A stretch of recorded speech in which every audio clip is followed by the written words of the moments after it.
just like that, we're in Snezhnaya! Feels like we only just left Notcry. Remember back in Nasha Town? How all our friends came to see us out before we left?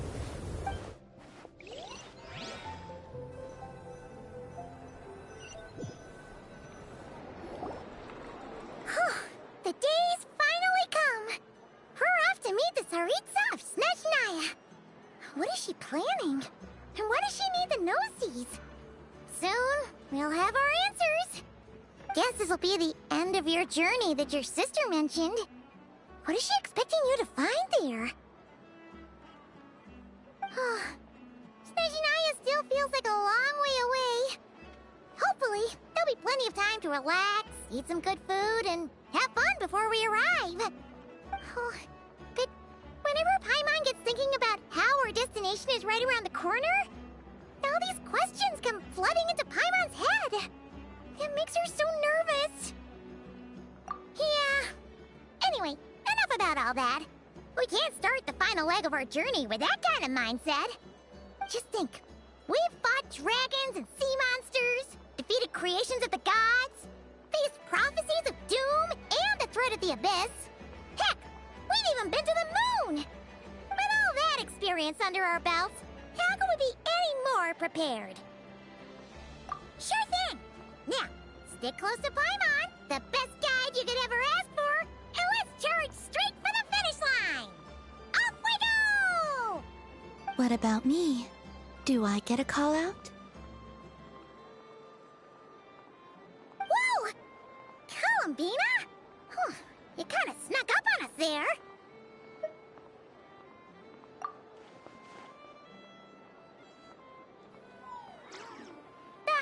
Don't look at Paimon! Paimon didn't sell you out this time!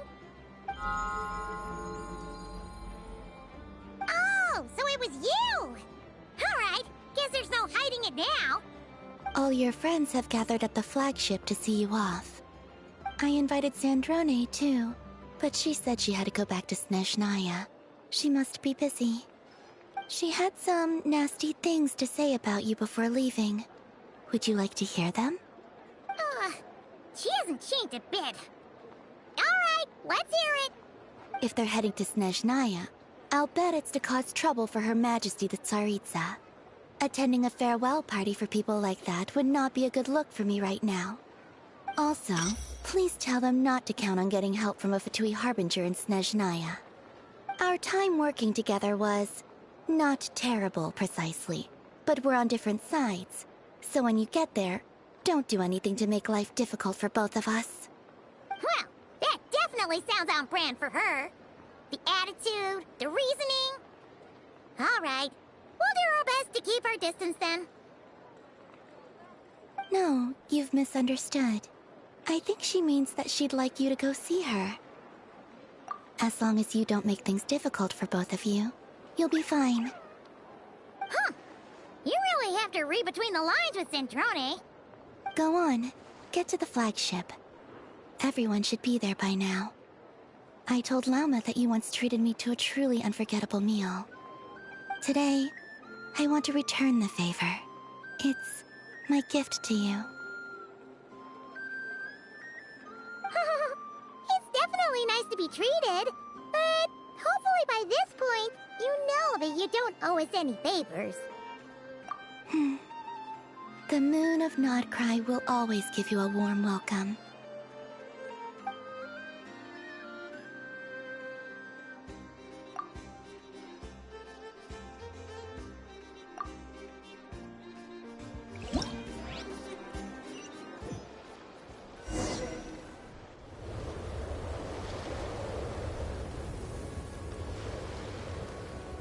Wow!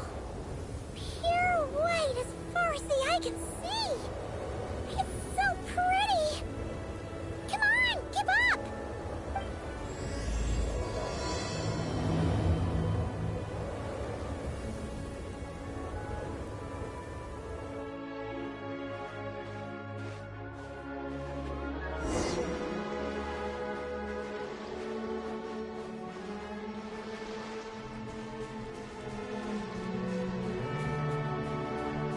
Look! The similar to the ones in Nodcry. You know, just minus the effects of Kuvaki. That's a sure sign that we're officially in Snezhnaya now.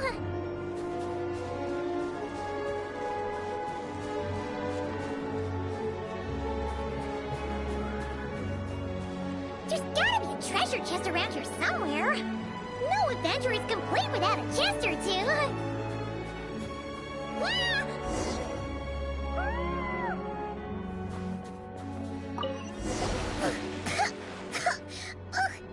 Paimon got a mouthful of snow. Ooh, it's so cold.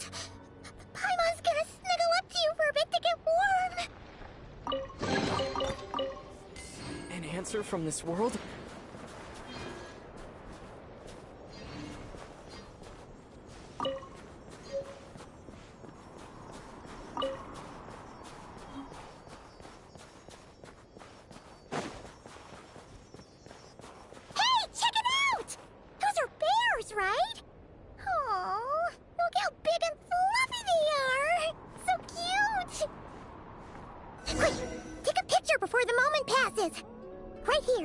If we get any closer, we might scare them away.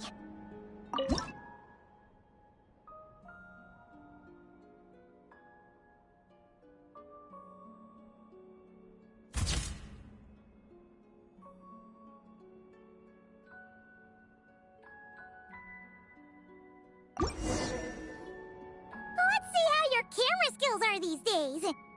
Whoa, wait a sec. Paimon sees something. Come on, quick! It looks like a train carriage!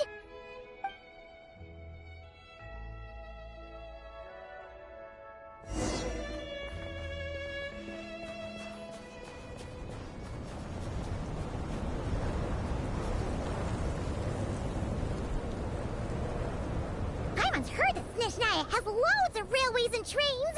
This must be one of them! But why is it abandoned? Ooh, it's still so cold. Oh, I don't know. Maybe. Oh, also, is it just Paimon or is the snow getting heavier?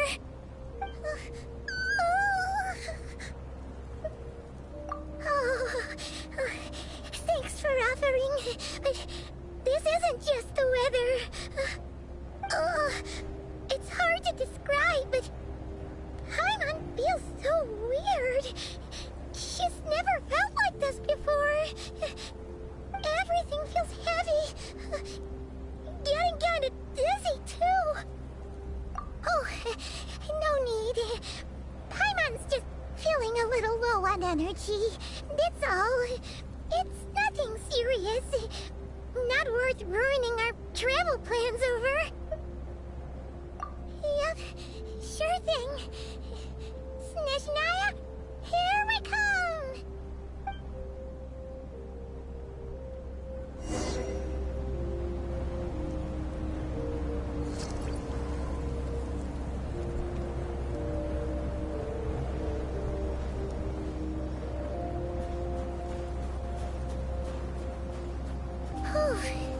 Seems like the snowstorm is getting worse by the minute. Paimon can barely fly.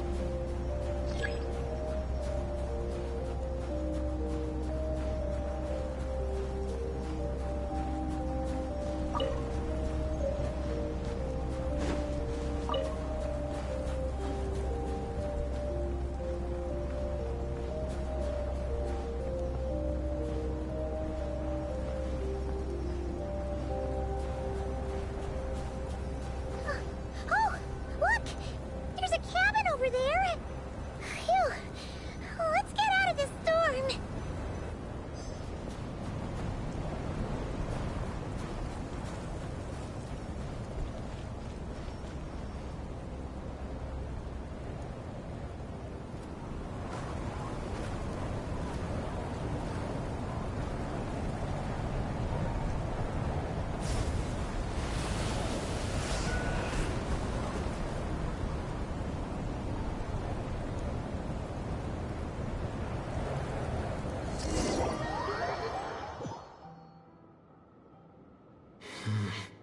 What is this place?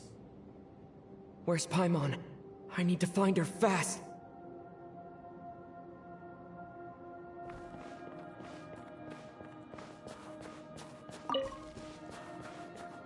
Paimon! Paimon!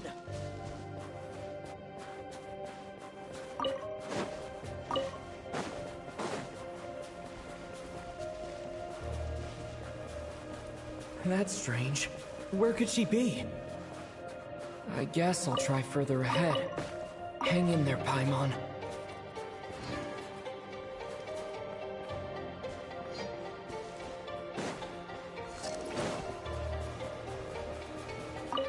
Is that a train carriage? Maybe I can get up from the inside.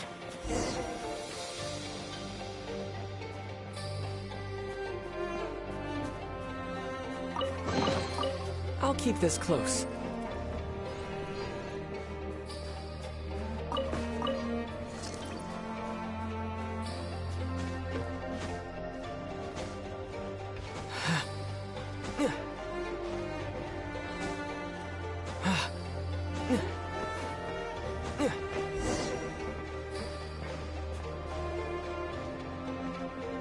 It says here, Kresnik's torch, civilian model. It's definitely getting a little warmer now it's turned on. I really hope Paimon's okay.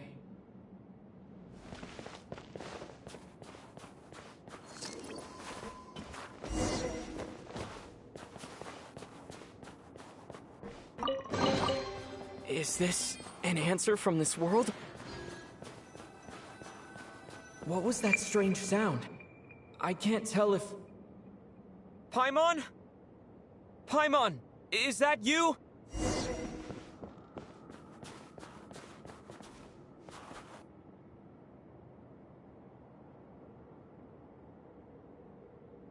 Incoming entity detected.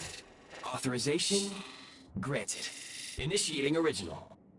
Hello, Descender, who's reached the eve of tomorrow. Eye of Grey at your service. Time since last activation. Time measurement unavailable due to the influence of... Anyway, it must have been a very long time. I was born to fulfill a mission. To reach tomorrow. To this end, I must... Strange. What was it? Wait, my body? Huh? Why is my body like this? I have been like this since I was created. And yet, I also have memories and an awareness of a physical form that I once had. But this contradicts my current status. Anyway, I was created so that humanity could reach tomorrow. But I am unable to load further details at this moment. Nevertheless, serving humanity remains my primary objective. I have detected a drop in your surface body temperature. You cannot remain active in this state for much longer. In accordance with my preset programming, upon reactivation, I must ask the one who awakened me the following question. Will you accept me, Transcender? I will assist you, protect you, and fulfill my mission until we reach tomorrow.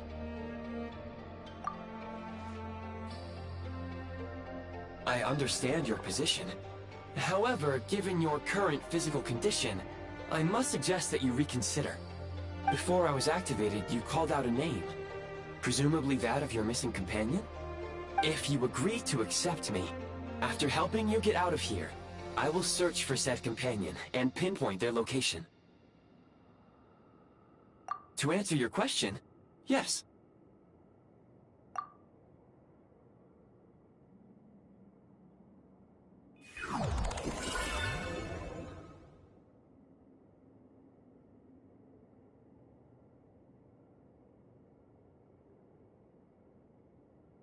You have made a very wise decision.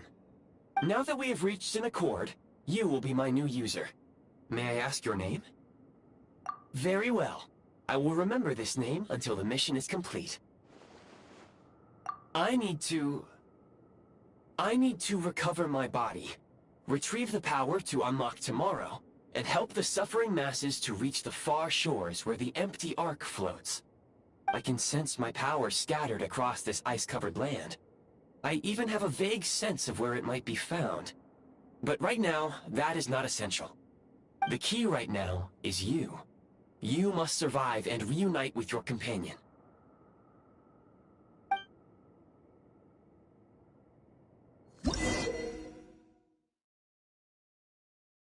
You may now execute the command, Demolish. Use it to remove the prime ice blocking the path and obtain prime ice units. Prime ice unit count has been updated.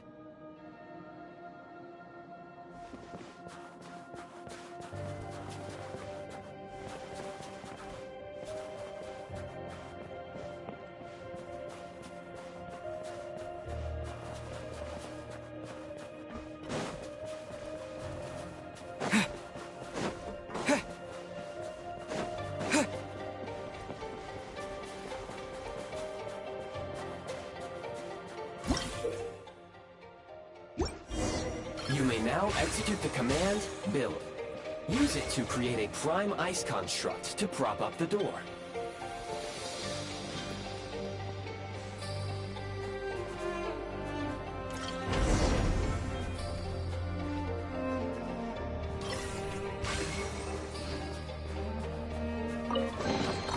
Is this an answer from this world?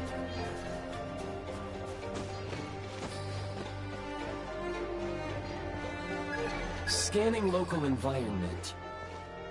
Exit has been sealed off with ice. That would not be an efficient approach. One moment. Usable construct blueprint detected nearby. You can use this to clear the solid ice ahead of you more quickly.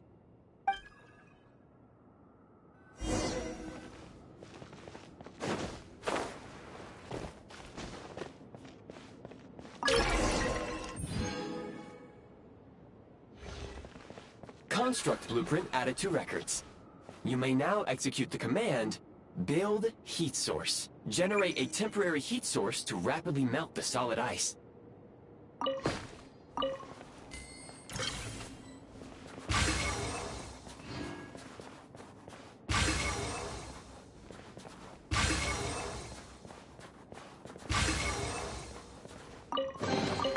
I'll keep this close.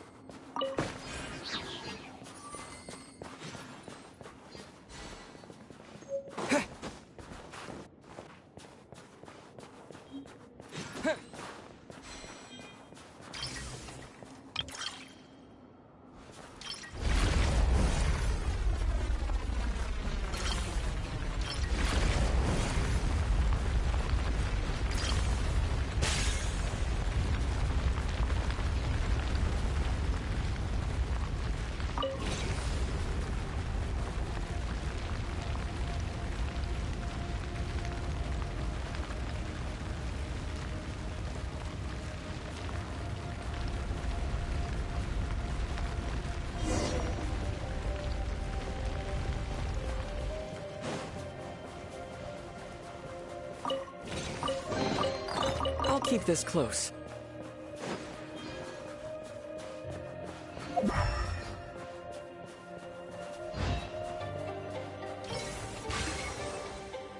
My scan indicates the path is straight ahead. I recommend we proceed.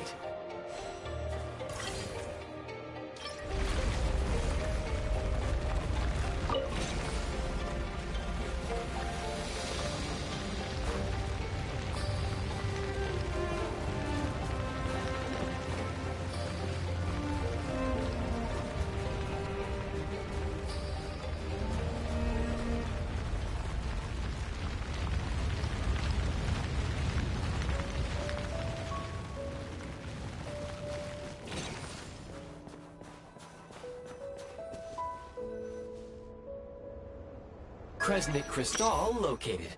Please collect at your earliest convenience. The recent construct you built provides highly efficient heating by utilizing the unique properties of Kresnik Crystal.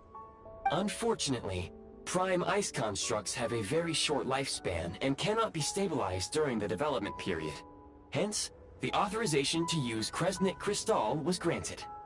That said, I have already forgotten what warmth feels like. Yes. Perhaps then, we can warm ourselves by the fireside together. But for now, all you need to remember is this. If you collect Kresnik Crystal, I can extract the energy within and use it to maintain your body's surface temperature.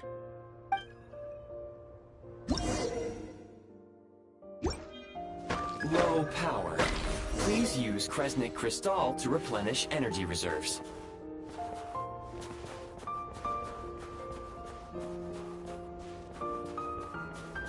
Signs of physiological activity detected in the distance. It is highly likely to be your travel companion, Paimon. Go. Go now. Be reunited and sing together. May all the people be united as one. May all of life rejoice in unison.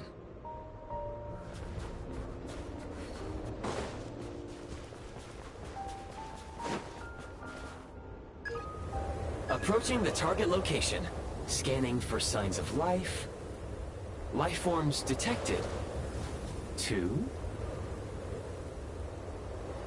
Affirmative. However, that is not the reason for my confusion. According to my database, this location is a train station, meaning the number of life forms is unusually low. Real-time environmental data suggests that the train station may no longer be in use.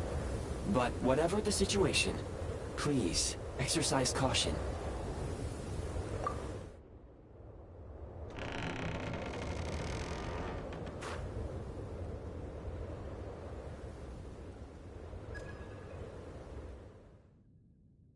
Paimon!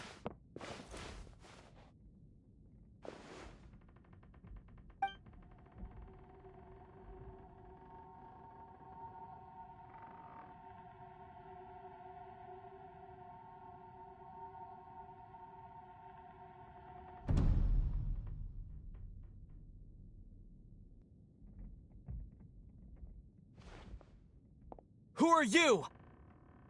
Don't worry. She's only sleeping. You must be the Traveler. She called your name repeatedly while attempting to battle her way through the blizzard. Newcomers to Snezhnaya struggle to adapt to the sheer cold at the best of times. Lately, even the locals are suffering, with a powerful monster having summoned a bitter snowstorm.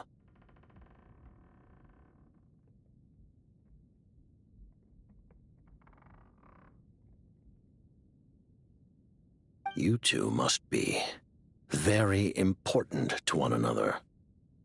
You should take more care not to get separated. Your eyes.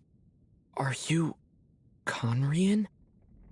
There are indeed some Conrians left in this world who survived the cataclysm. But I doubt that is news to you. It would be unwise to interrogate my identity here. Focus your attention on your travel companion instead. We will meet again very soon.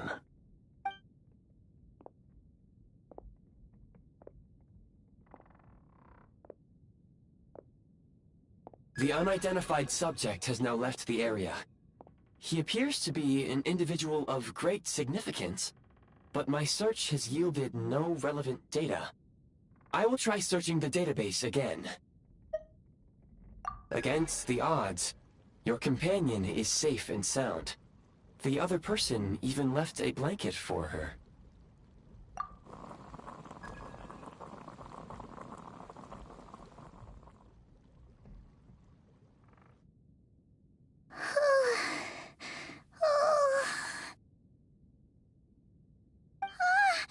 Traveler! Oh, thank goodness you're okay. Paimon was so worried. She looked everywhere for you. It's okay. Take it easy. Are you feeling alright? Pretty much the same as when we first got to Snezhnaya. Paimon must have caught a cold. She was feeling so faint. She just couldn't keep going any longer. So she had to lie down and sleep it off. Wait, where did the jester go? Yep. The director of the VII. The Jester Piero. So, you met him? The Jester must know everything about the Tsaritsa's plans. But there's no way he'd tell me just like that. We might well have ended up clashing. Well, he was right about one thing. Right now, the most important thing for me is to take care of Paimon while she's unwell. He had no intention of explaining his motives, and he left in something of a hurry. Hey! What the... Who is that? It looks like... half a pair of goggles. How amazing! A self-aware, talking pair of goggles. Snezhnaya was once the land of the Fae. There are many ancient creations here that I'm sure would broaden your mind further still. Mind you, my database is also expanding as we speak. You must be a rare creature yourself. Oh, wow! Well, thank you so much. You've earned yourself some of Paimon's favorite candy. Oh, but by the looks of it, you probably can't eat that, can you? Goodwill detected. Instead of candy, perhaps I can suggest my preferred strategy. Please clean me regularly to keep me operating at peak efficiency. Oh, that makes sense. Every pair of goggles needs wiping clean once in a while. Sure thing, mister. Anyway, back to the Jester for a second. Paimon's still confused about something. When he first showed up, he already knew Paimon's name. And he acted like he expected Paimon to know who he was, too. Paimon could tell that he was Conrian from his eyes. And he definitely seemed like someone pretty important. But beyond that, Paimon didn't know anything about him.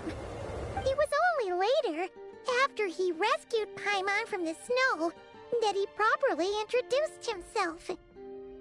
That's the only reason Paimon knows he was the Jester. Oh, seems unlikely. He ran into the snow following the sound of Paimon's voice, with a really anxious expression on his face. He didn't act like someone who knew she would be here in advance. And after bringing Paimon here, he just stared out at the snow.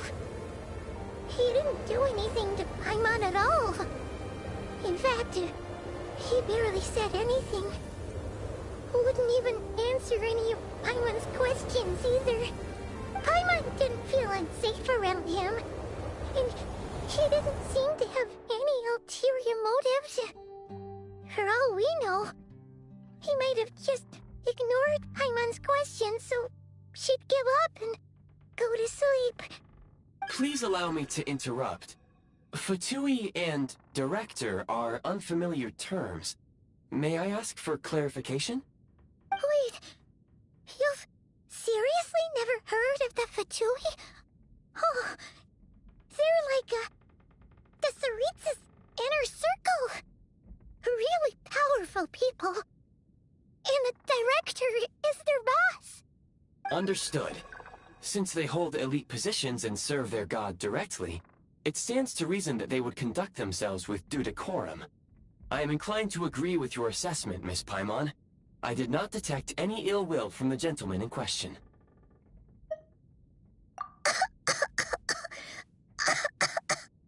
Sorry, I shouldn't have encouraged you to talk so much.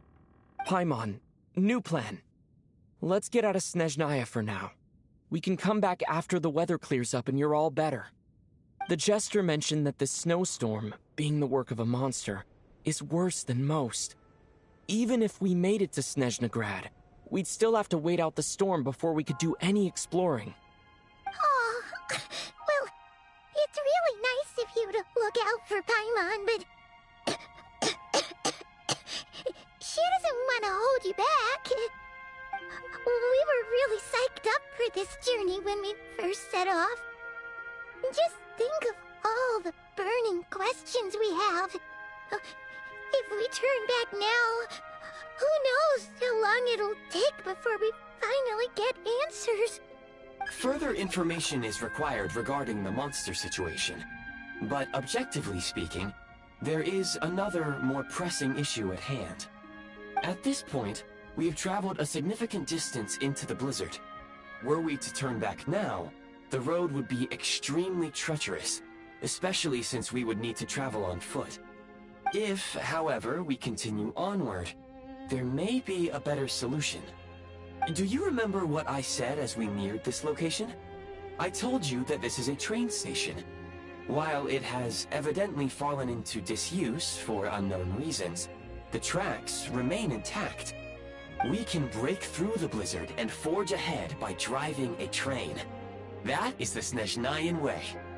There is a small town up ahead, which would be the perfect place for Miss Paimon to rest and recover. Paimon thinks Goggles here makes a great point. Let's do that! Oh, come on! Don't worry! Think of all the traveling we've done so far. When has Paimon ever gotten sick before? Practically never. 'Cause she's in great shape. Sure, she's a little tired right now, but it's sure to clear up on its own. Affirmative. Should you ever need my assistance during your future adventures, please call for the Eye of Grey whenever you wish. Otherwise, I will remain silent to avoid causing any unnecessary distraction. Now, please follow me to the train tracks.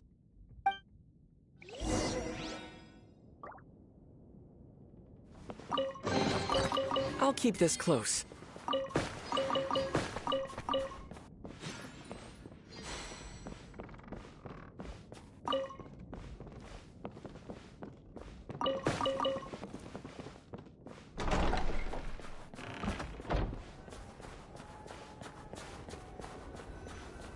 Please confirm when you are ready to depart.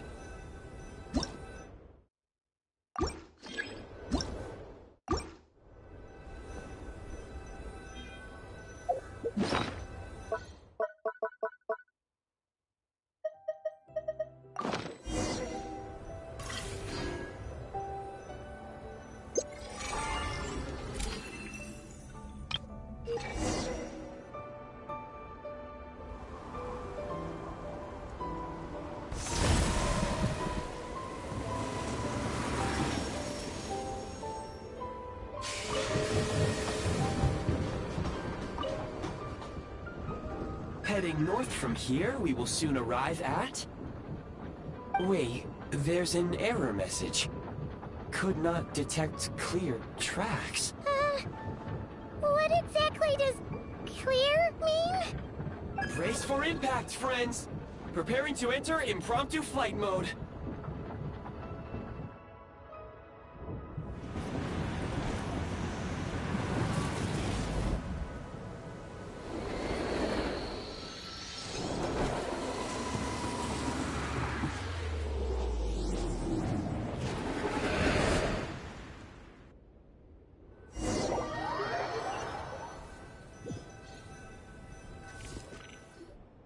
How strange. Not only was the station's status different from my records, but even the railroads and the terrain itself have changed substantially. Yeah. Thanks to your quick reflexes. My sincere apologies for putting you in danger. I'm afraid I'm as confused by all this as you are. Agreed. This is likely a consequence of outdated railroad data. The discrepancies between the old data and present reality are far greater than I anticipated. Fortunately, our crash landing has at least brought us much closer to the town. According to the data, anyway. Your data had better be right this time. I can assure you, it certainly is. Please look this way, and you will see a Kresnik's torch. It seems our ill-fated train ride was a blessing in disguise. We have taken the shortest possible route. Rest assured that I will take user preferences into account next time I plan a route. Next time I will get it right.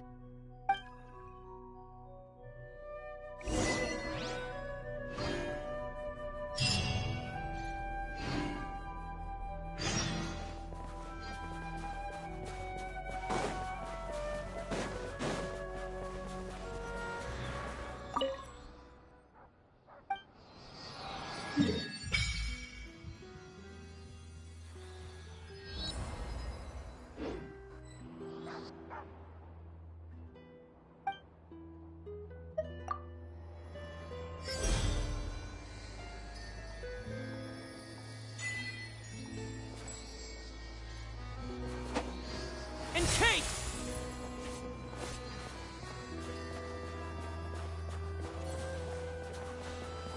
Excuse me, is there an inn nearby? I'm sorry, but they've all closed.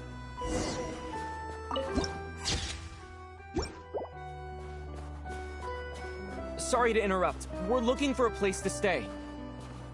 I can't even afford to warm my own house, let alone run a business. Excuse us. Is there anywhere we can stay around these parts? I'm afraid not. You'll have to try your luck somewhere else. All we can do is wait for the next shipment of Kresnik Crystal to get here.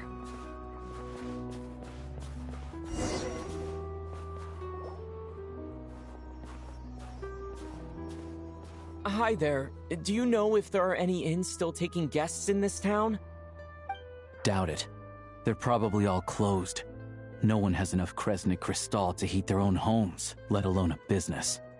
Oh, what a bummer. I clocked you a while back. You adventurers or something? We don't get many tourists in inland Snezhnaya these days. Why is that? Because of the snowstorm? In part. But the bigger reason's Project Stuja. Since it's Her Majesty's will, we have to put up with it whether we like it or not. Oh, sorry. I assumed it was common knowledge by now. Basically, the Tsaritsa is planning something big. Something that requires an enormous amount of energy. Even if they used all the surplus Kresnik Crystal in Snezhnaya, it still wouldn't be enough to meet demand. So, the VII passed a resolution requiring all factories and households to reduce their energy consumption. The policy has thus been charmingly named Project Stuja, meaning bitter cold. Bitter cold?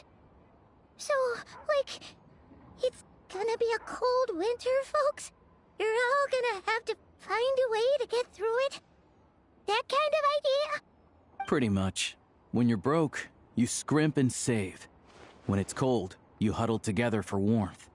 There's always a way to stretch things out to make ends meet. Trouble is, if you stretch someone out like an elastic band for too long, who knows if they can ever bounce back. You know what? Come with me and see for yourself.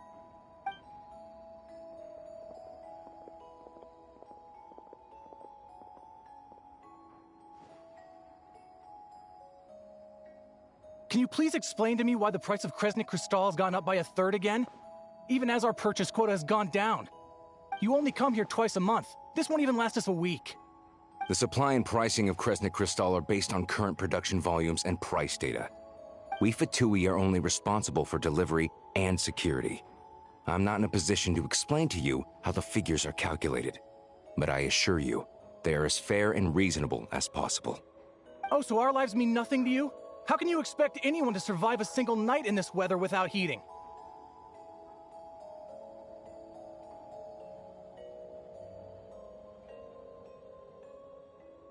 Since you insist on making me repeat myself every single visit, I will remind you again. There is no monopoly on the trade of Kresnik Crystal. You are free to purchase the shortfall from elsewhere on the market. What market? Nobody else is selling! And when they do, they charge 8 times the normal rate!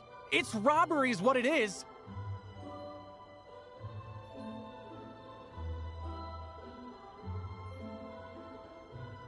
Which is why the Snezhnegrad Veche passed a resolution to support border communities, without which you wouldn't even be able to buy crystal from us to begin with. So if you're here just to argue, Move aside and let the next person in line come forward. Everyone's feeling the cold here. You... All right, everyone, let's calm down for a second. A few words, if I may.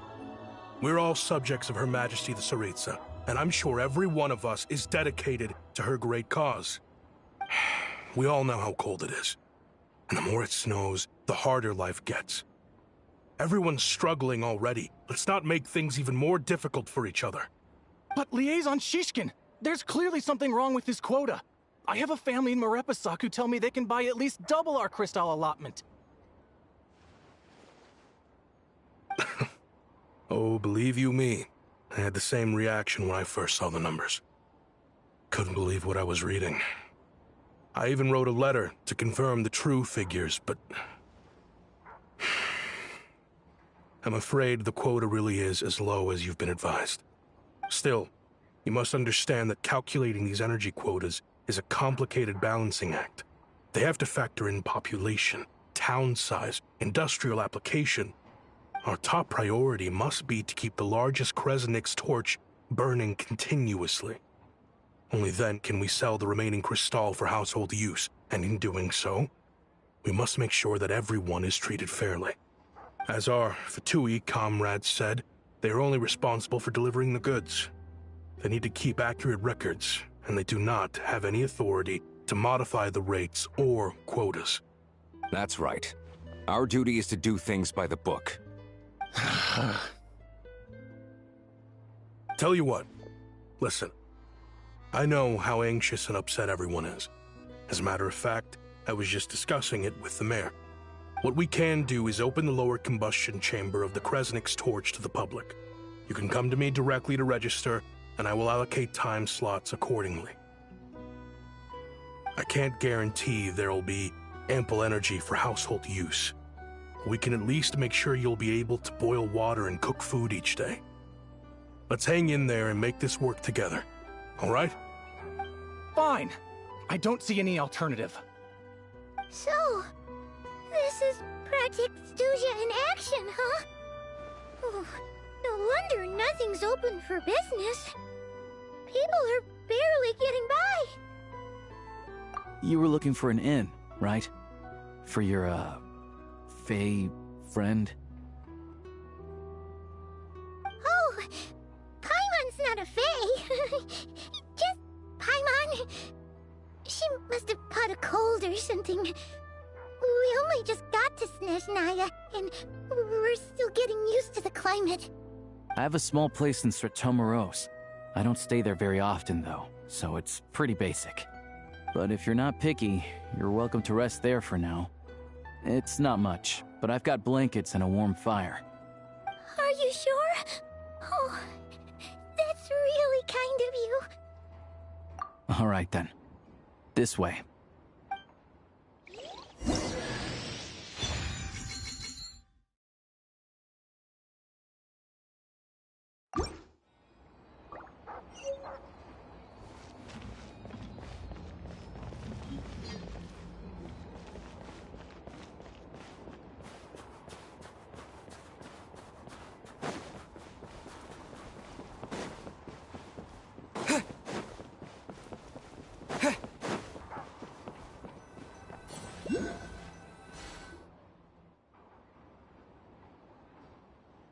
Oh, so cozy and warm. Paimon's getting nice and toasty. Oh, wait. Paimon only introduced herself so far, didn't she? This is Paimon's best friend, the Traveler. Good to meet you. I'm Alosha. Most travelers find the Snezhnayan climate to be a shock to the system at first. But as long as you keep yourself warm, you should be fine. Still, you should keep an eye on your condition. When people are too quick to dismiss a cold, it can easily end up turning into something more serious. Don't say that. Paimon's too young for chronic health issues. They aren't in town right now, and they won't be back anytime soon. The train station has been closed ever since these power shortages began. I do a lot of hunting, so I spend most of my time exposed to the elements. but even the animals wouldn't survive long in a storm like this, let alone a hunter. Nothing to do but sit tight in town until the weather improves. I get that you're in a hurry, but even if the station were open, that doesn't mean there'd be any trains. We could end up stuck here for a long time, I'm afraid. What? Your own train? Wait, hold on. That train? The one that suddenly fell out of the sky and crash-landed on the ice? Oh, we got lucky and found it in a cave. Oh, then our luck ran out and we had a little accident. Pretty crazy for a random find in the mountains. Well, as long as your train's good to roll, you might get to Snezhnegrad after all. I've been doing some digging recently. Turns out, the real reason for the current energy crisis in Stratomaros is that some of the supply is being seized for a private stockpile. But to expose what's going on, I need to catch them in the act. So, I'm heading off to catch a rabbit. Huh? Wait, a rabbit stole the crystal? It's a figure of speech. Real rabbits couldn't pull this off. They'd prefer carrots to Kresnik Crystal anyway. Shishkin, Mr. Positive Attitude, let's all get along now, shall we? Him? Really? Paimon never would have guessed. Huh? You're coming with? Huh. Oh, okay then. Just give Paimon a second to get ready. All right. Guess there's no point pushing myself. Paimon will stay here and hold the fort then. Be careful, you two. Oh yeah, there's one more introduction to do. Tagarin, get in here. Oh, a doggy. Oh, angry doggy. Oh, Tagarin doesn't like being petted then. He likes to think he's above that kind of thing. He's my hunting partner, so he'll be joining us when we head out. Carrots aside, we'll need to stay completely undetected. We can't risk spooking our rabbit, or there's no telling which burrow he'll scurry back into. First, we need to find a way into the train station and see if we can find any real freight data. Shishkin's figures can't be trusted. Then, we get Tagarin to catch a scent and find out which way the crystal went. What are you eating? Oh, check it out. When you're all out of carrots, try jerky.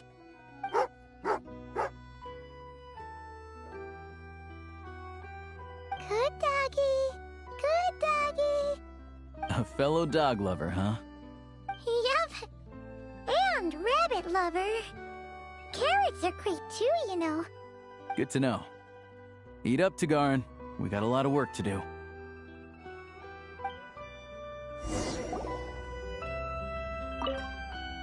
Paimon's just gonna stay here and get some good rest. You guys, be careful out there.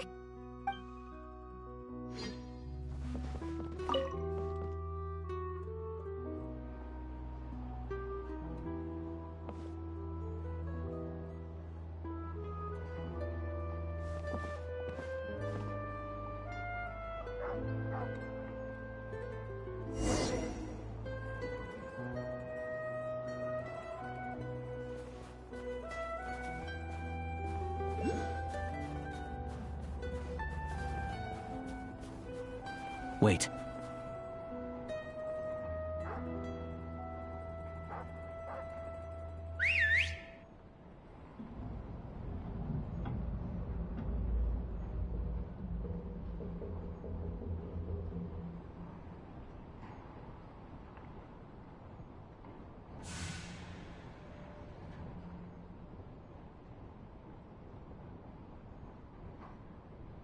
Nice work, Tagarin. Come on. We'll go around.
This way.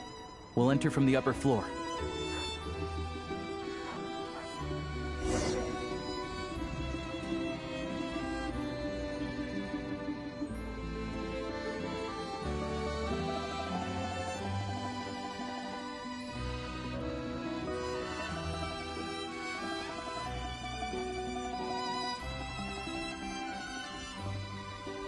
There we go.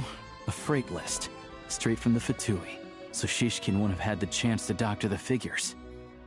Looks as new as the day it was printed. I guess no one bothers reading these unless they have ulterior motives. Yeah, this is all we need.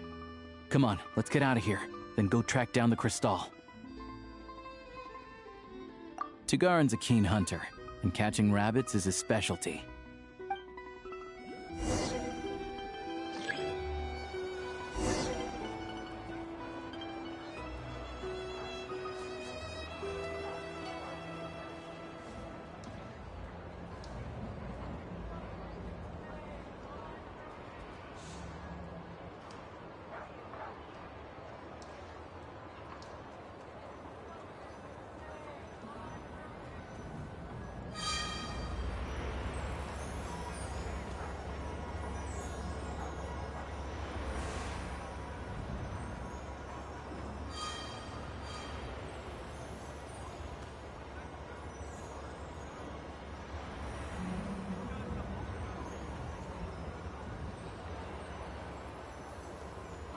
Anywhere there's a stove, there'll be the scent of crystal. That's normal.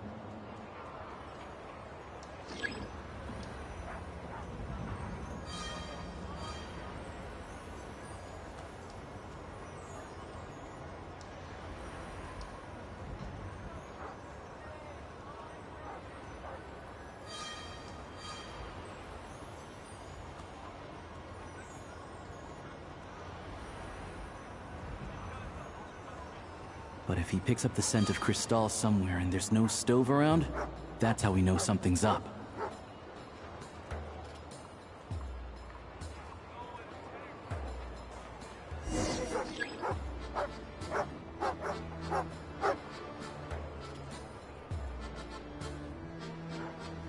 This must be the rabbit's warren. Good job, boy. Sure enough, there's a tunnel. You stay here and keep watch. I'm gonna take a look inside.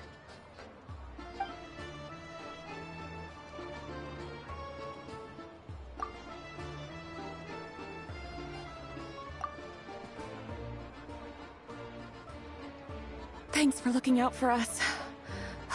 Things are getting tougher by the day. No need to thank me. It's my pleasure. Sure as Her Majesty the Tsaritsa watching over us, every sacrifice will be worthwhile. Let's grit our teeth until the blizzard passes. These days of hardship will be over soon.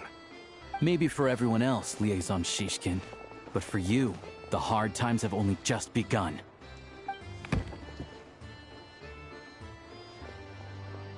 Huh? Who are you? What's the matter?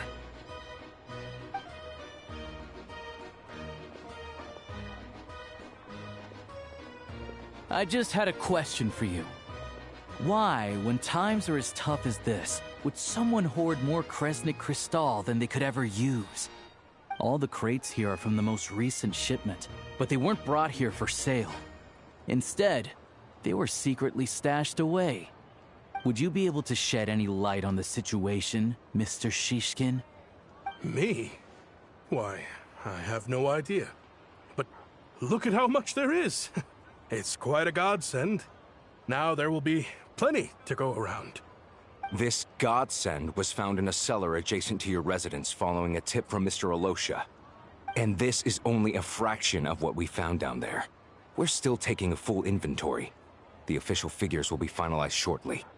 I've always been grateful for your efforts to mediate between us and the townspeople of Sretomaros. But now, Mr. Shishkin, it appears you were the source of the conflict all along. How could you do this to us? We trusted you to have our backs. You've been lying to us this whole time? Hey, I owe you all an apology. I'm sorry. I'm so very sorry. This isn't who I am. Please believe me, this was a one-time mistake that I will never repeat. We all know how difficult life has been since Project Stuja came into force.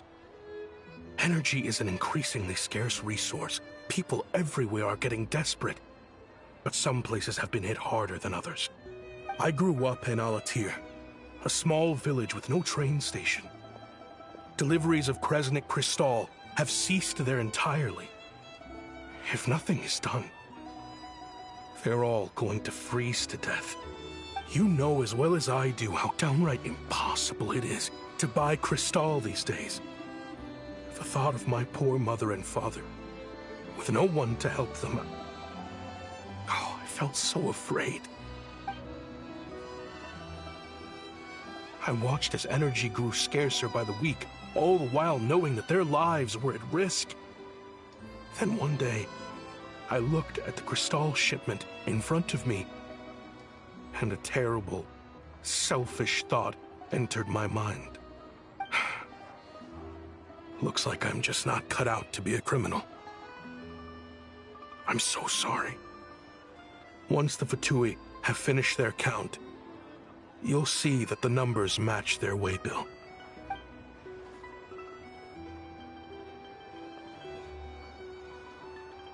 I have the official Snezhnayan quotas here. Anyone who has already purchased energy, please make your way over here to correct your transactions. I'll make a batch purchase of Crystal worth 3 months' salary for you all to use free of charge. As for Alatir, I'll think of something else. You don't have to go that far. Yeah, owning up to your mistake is enough for me. You've done plenty of good for the community in the past. I'm not looking for a handout. Drop the act. You claim this was a one-time mistake, but the real reason there's only 1 shipment's worth of stolen Crystal in your basement is that you have an accomplice. Reporting in, sir. We've conducted a full search of the mayor's house. As expected, we found many crates full of Crystal, half of which were still in their original shipping containers. This wasn't your first time at all. You've been colluding with the mayor of Stratomeros for a long time now. The train station's currently out of service, but it does open for a short window every time there's an energy delivery. And every time a train pulls in, you're there on site to take inventory and oversee the workers unloading the cargo.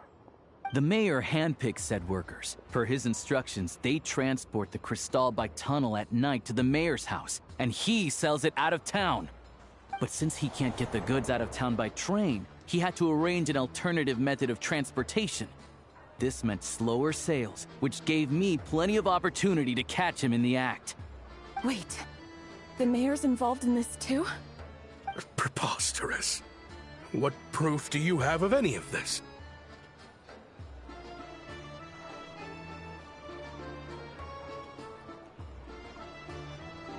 Basic math. I've spent a lot of time lately counting carriages as the snowstorm rages. Counting carriages? What? The energy consumed by a train depends on its total weight.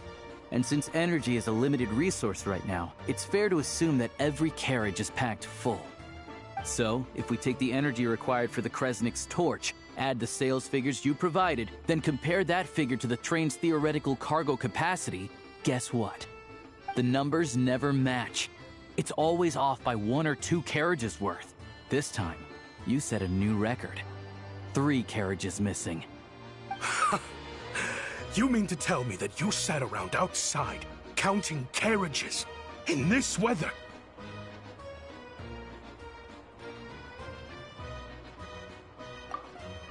I'm a hunter. I have 2 options. Hunt or starve. Well, I've heard enough. The evidence speaks for itself. Take Shishkin and the mayor into custody and escort them back to Snezhnegrad.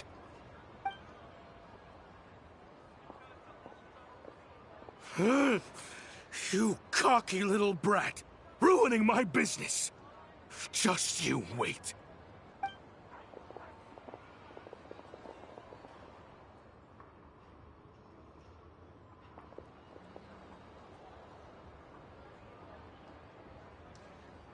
Yeah, something felt off, so I just followed my gut. Math isn't my strong suit, though. I'm lucky my dad made me learn enough to get by, but all this number crunching was a million times harder than the aim and fire work I'm used to. Thank you for your assistance. You're a brave lad. Shishkin was quite the cunning criminal, as I'm sure you can tell. He did all of this right under our noses, and we never suspected a thing. A wolf in sheep's clothing. He had everyone fooled. Even with that sob story he fed us. He was probably trying to keep the mayor out of it, not just mask his own motives. Without the compelling case you put together, even I might have fallen for it. Alosha, was it? Tell me, are you really a hunter? We can go find some wild animals if you want. I'll fire off a couple of shots, and you'll see whether I'm the real deal. I didn't mean to cast suspicion on your identity. It's just... well, I'm sure you've heard of the Rokot. Recently, they've been recruiting people with your kind of talent. They hide in plain sight under false identities, working against Project Stuja, sometimes directly opposing the Tsaritsa herself. They aren't a violent organization, and their goal is to improve the lives of the common folk. But still, as a member of the Fatui, I wouldn't be doing my job if I didn't keep tabs on them. First I've heard of this. I don't really keep up with what goes on in the city. All I know is, people who don't mind their own business in the city end up paranoid about everything. As for me, I just couldn't stand Shishkin. I'm from Alatir myself, and I can tell you, nobody's lived there in years. Why would an abandoned village need Crystal? Of course, no one really cares about the fate of that place. I'm guessing today is the first you've heard of it. I see. It does sound quite tragic. Really. Well, thanks again for your assistance, and your friend here too. I will report this incident to Snezhnograd. The Fatui will take over energy distribution until new officials are appointed. We'll also ensure that the train station resumes normal service as soon as possible. Looks like it's my turn to brush up on math now. I never liked it as a kid either.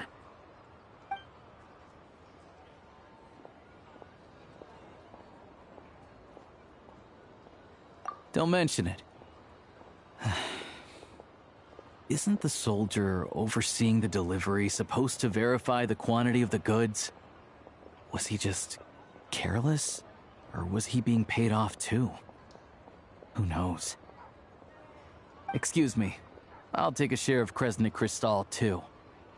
Thanks. I need to take a detour before we head back. There's someone I have to deliver this crystal to.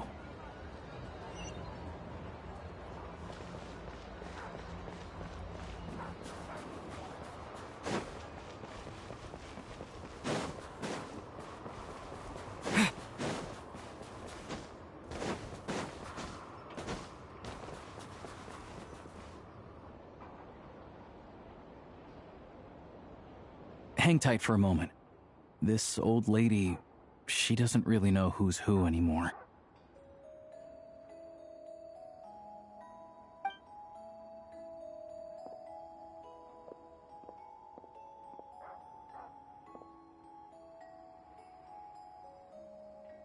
Oh, grandson. It's so cold today. You must be freezing. Ma'am, it's me, Alosha. Alosha? Alosha who? You know me. I came by earlier today. Cleaned the ashes out of your stove, gave you some warmer bedding, and washed your back. I'm sorry, I don't remember. Now, how often do I get to see my grandson? Come on, take a seat and relax while I fix you something to eat. It's okay. You just rest. I'm fine. Oh, you. It's nice to come and visit your old granny once in a while, isn't it? Sretomaros, a good town. All sorts of things to do and people to meet. And the local officials are good to us. Sit down, come on, take a seat. I still have some fruit left. Let me get it for you. Please, don't get up on my account. You need to rest. Where's the fruit? Right under the basket by the door.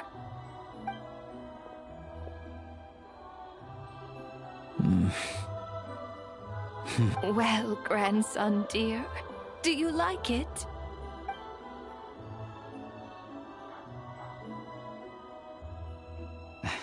Very much, ma'am. It's delicious. Good, good. Wonderful. You don't need to save any more for me next time, all right? Fresh fruit is hard to come by at the moment. You should eat it as soon as you get it. Oh, I don't need it. I'm fine. But if you like it, come back for some more soon.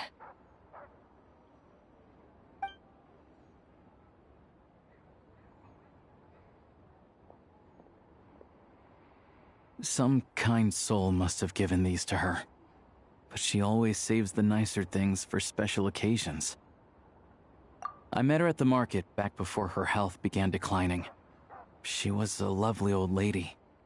We're from the same hometown. Not many people have heard of Alatir. And if they have, it's usually for all the wrong reasons. There's a gang of highwaymen that came from there. Now that it's an abandoned village, it's rare to find anyone who shares fond memories of our hometown. So after we got talking and realized we were from the same place, we decided to keep in touch by letter.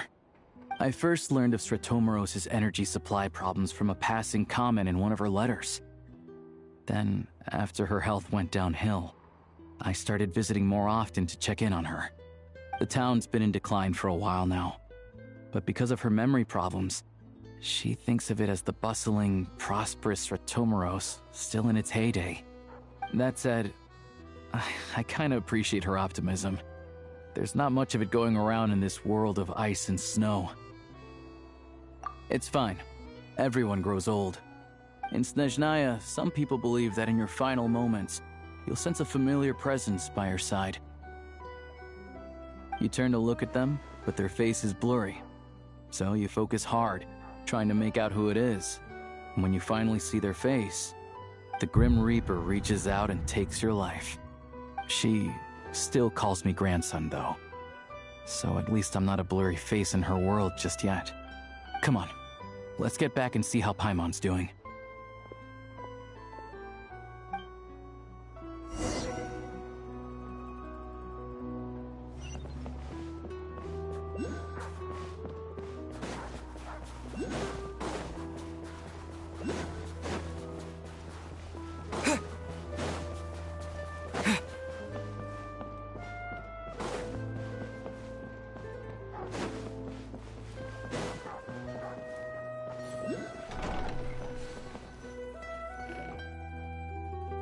Paimon, we're back. Are you feeling any better? Yep. Paimon's not cold anymore. But she's still a little dizzy. Flying probably isn't a good idea right now. Paimon might lose her balance. But Paimon's sure she'll be fine. It's probably just from getting hit on the head by that pile of snow when we first arrived in Snezhnaya. Her complexion's looking much better. Let's keep an eye on her. Sure. But enough about that. How did everything go on your end? Are you all set? Did you have any trouble? I'll explain. It's a bit of a long story.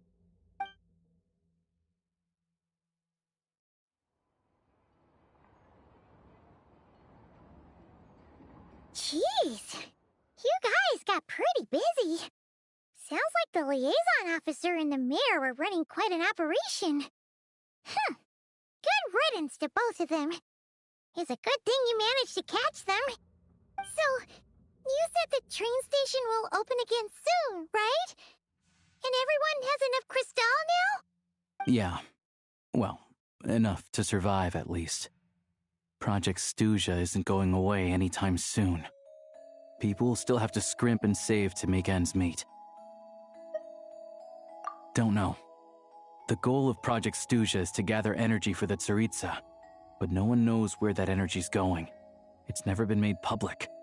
The thing is, we were told that the project would only last for 6 months, but time and time again, they keep extending it.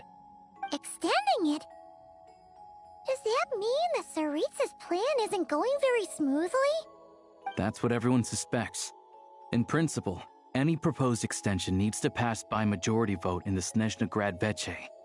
But even though opposition has been growing, any detractors end up caving into political pressure from the rooster, Pulcinella. He's the chair of the Snezhnegrad Veche and a key figure in the voting process.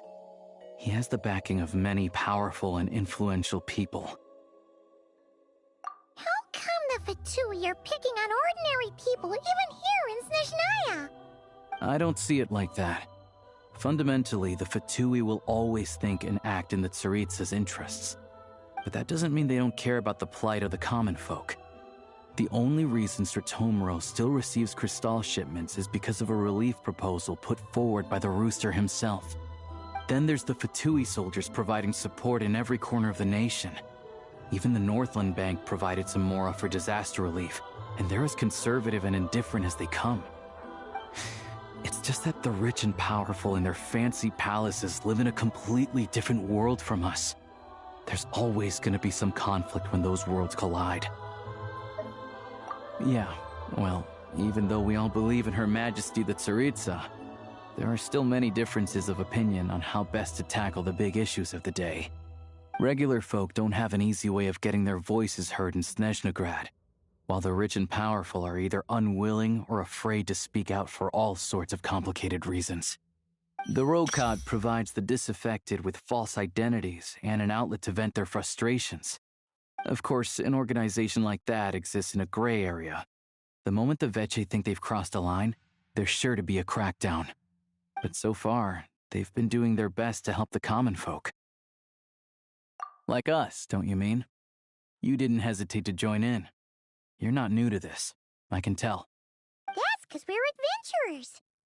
It's our job to help people out with commissions and get to the bottom of things. Sounds like we're going to get along. So, what's your business in Snezhnegrad? Aside from taking your friend to see a doctor, of course. I want to meet the Tsaritsa. It's complicated. I've had run-ins with many of the Harbingers along the way, and I really need to know what the Tsaritsa is up to. Her ultimate goal? What the Gnosis mean in all of this? Since I've made it this far in my journey, I have to find the truth, whatever it takes. Wait, so... No way. Are you who I think you are? Sounds like you've heard of us then. We're getting more famous by the day. I didn't realize I was in the company of giants. Honestly, we're all as curious as you are about what the Tsaritsa's planning, and why it has to involve us freezing to death in the snow. But getting in the same room as her won't be easy. The common folk aren't permitted to meet her at the best of times, and right now, she's probably not even in Snezhnegrad. Word is, she's heading east on a campaign to slay a monster. Yeah, so you've heard of it. A wild, unpredictable monster with the power to summon snowstorms. It also absorbs everything around it into its body, so it's growing constantly. Now, it's so big that the Tsaritsa has deemed it the #1 threat. Luckily, as it grew, it became increasingly less mobile, so it doesn't pose an immediate threat to this town or to Snezhnegrad. I'm sure the Tsaritsa and her personal guard, the Druzhna, won't have any trouble defeating the creature between them. It's just a question of how long it'll take. Suffice to say, you won't be seeing her anytime soon. You'll have to wait until she gets back. Fair. Well, the Fatui will be taking over management of the train station for the time being. Things should be up and running by tomorrow. Once it's open, we can see about getting your train towed to the station. Whoa! That's gotta take a lot of manpower. Are you sure we can talk them into it? The Fatui aren't exactly spotless in this whole mess. Plus, we helped them out. Should be easy enough to negotiate. As far as I know, all the paperwork is dealt with upon manufacture. I've never seen anyone check it, so I wouldn't worry. Having a train makes everything much easier. We'll reach Snezhnegrad in no time. I need to head there myself anyway. Got some game to trade for Mora. I know a good doctor in the city. I'll introduce you when we get there. Oh, thanks so much. Let's get a good night's sleep ahead of our big trip tomorrow.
Drive carefully, all right?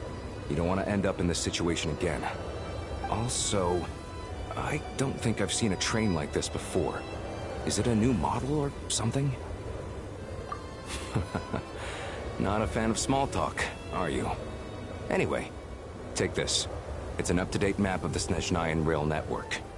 All the track switching is automated, so as long as the train's moving, you don't need to worry about collisions or anything. We'll leave you to examine the train's conditions yourselves. Fingers crossed nothing's broken. I doubt Sratomaros has any engineers with experience working on this model. Shouldn't be a problem. Thanks for everything. All right then. Have a safe journey. And make sure to check everything's working before you set off.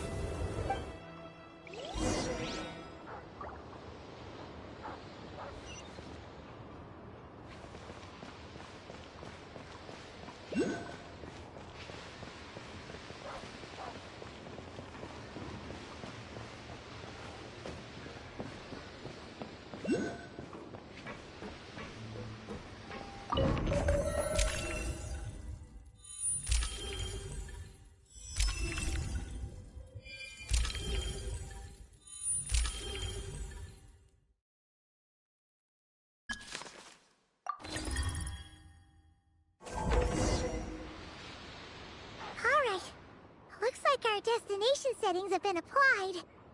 Let's give this thing a final once-over and then head out. Goggles, your time to shine. Affirmative. Running vehicle diagnostics. What's this? Engine, green. Wheels, green. Frame, minor damage, but no impact on function. Diagnostics complete. All systems nominal. Neat! Huh. Paimon still can't get over the fact that you just found this tech lying around in a random cave. I've lived in Snezhnaya my whole life, and I've never heard of an interactive, talking train autopilot. Strictly speaking, I wasn't designed purely to drive trains, though I doubt you have any interest in navigating the practically unreadable operator's manual yourself. All configurations are complete. Should you require any further assistance, please call for the Eye of Grey. Away we go! Nope. Paimon's gonna find a warmer seat.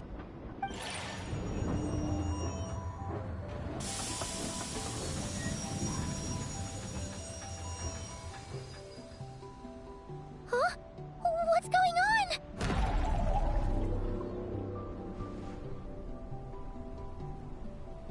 Oh no.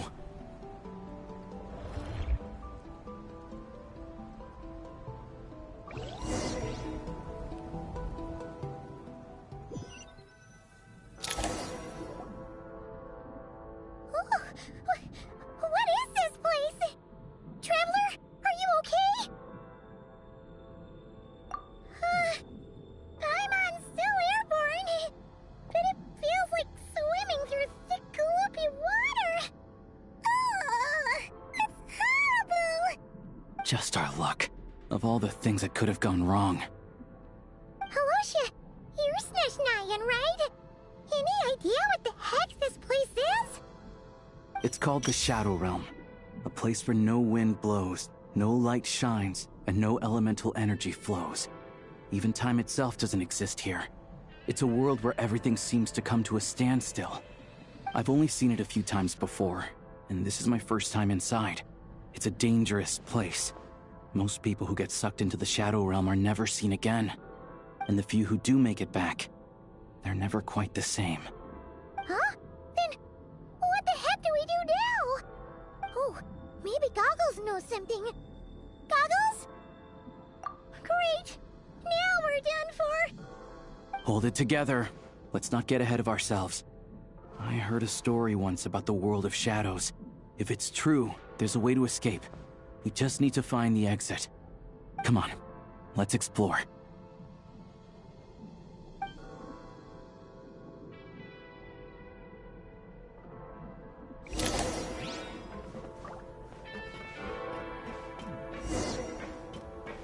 Look at these Fatui! It's like they've lost their minds! Their shadows have been devoured. They're no longer amongst the living.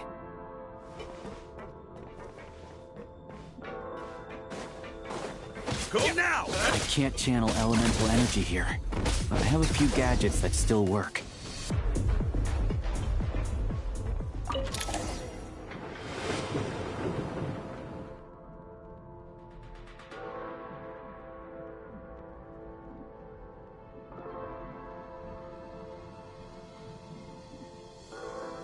Wait! What's that blue thing? Is that... Goggles?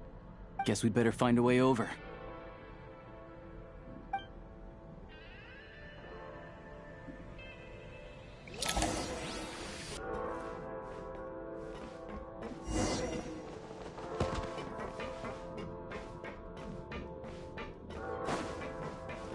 Ready to draw blood. You've got nerve. This is the last one. What do we do next? Play it by ear.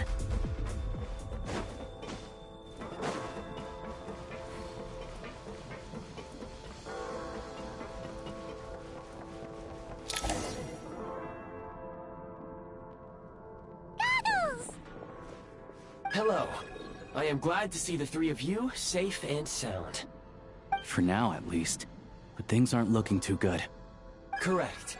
We are now inside what is known as the Shadow Realm, the darkest space in the shell, where even the Most High is loath to cast its gaze.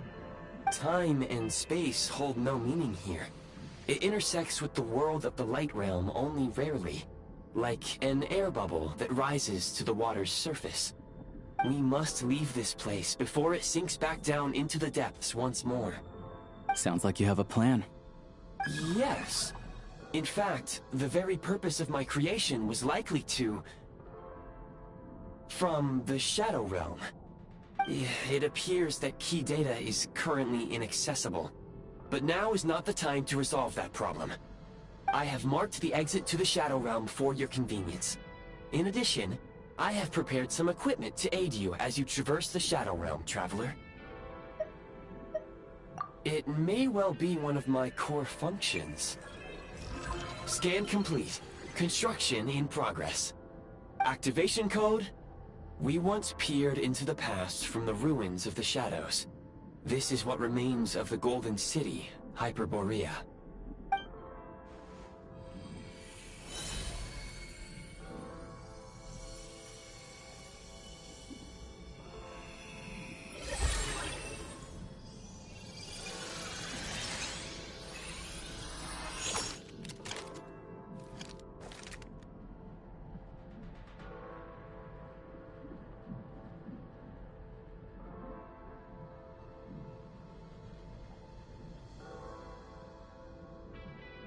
Whoa!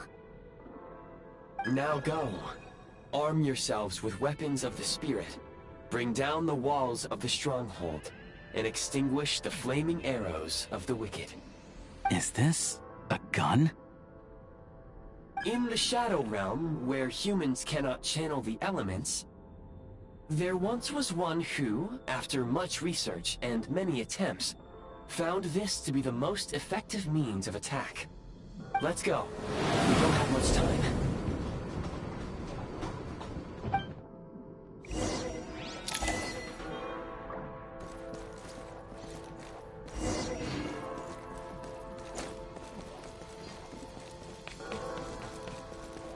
When you encounter small obstacles, you can simply clamber over them. You can slide to navigate through low, narrow tunnels.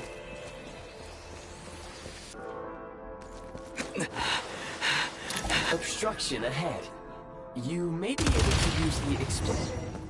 Since elemental energy is unavailable in the Shadow Realm, ammunition is an important resource. You can replenish your ammunition at various supply points.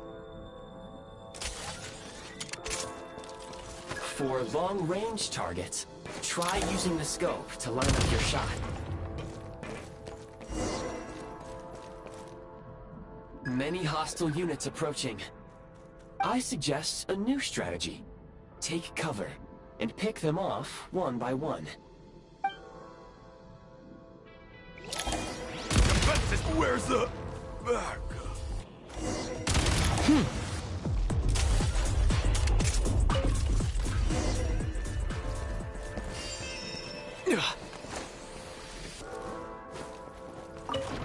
More enemies detected.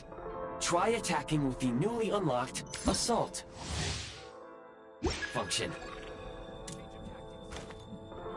Mind the rhythm. I'm taking cover. Where's the... Over. Change of tactics. Light him up!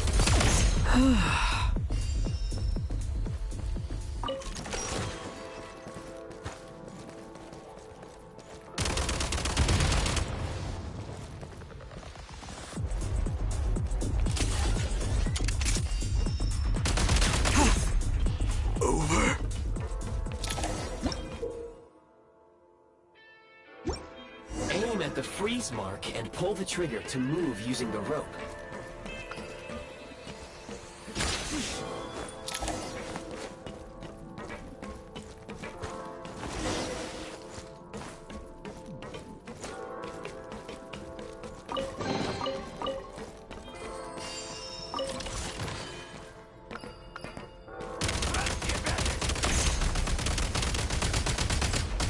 Gotta recharge! Charge! Some supply points can restore a small amount of stamina. Press on.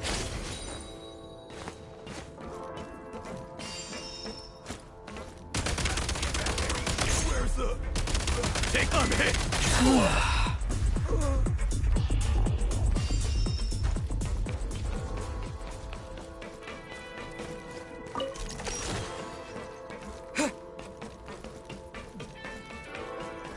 You should be able to use the prime ice construct left here to cover long distances.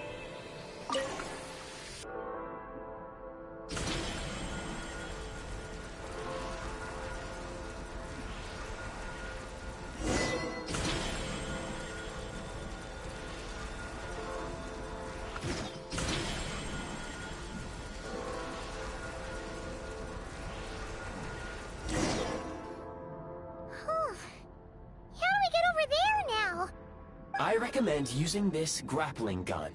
Such devices were originally used to secure structures in the Shadow Realm. If you detach the connected hook, the grappling gun will automatically fire a rope to another nearby hook. Okay. So, we just remove this hook, right?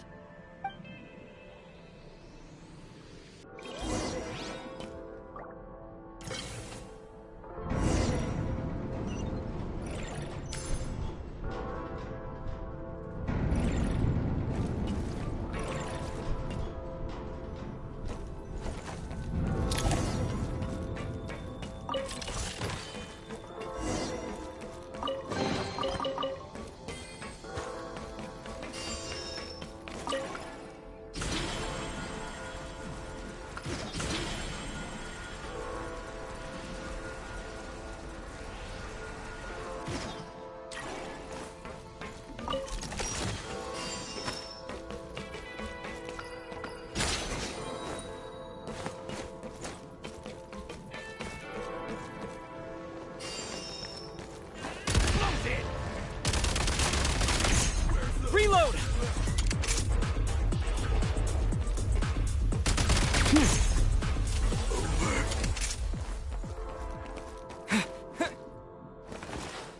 Sprint at the prime ice launcher to reach high places with ease.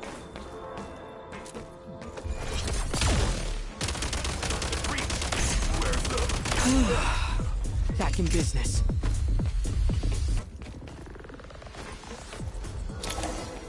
Usable munitions detected. Frag crystal.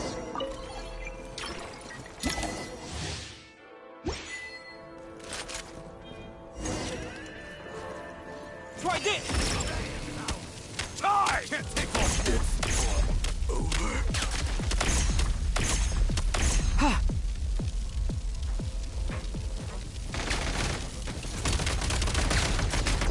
Demolition time! Requesting backup! Where's the...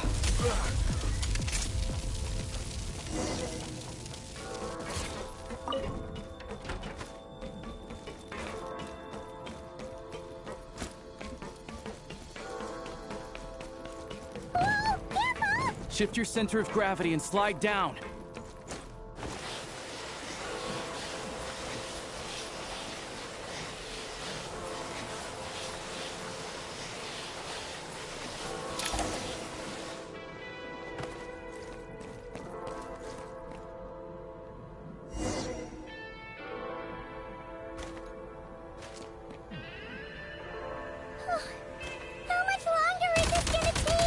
The exit is right ahead. We are very close now. However... It's like they're trying to keep us trapped here. That platform and the carriages are swarming with undead Fatui. Guess we gotta storm through.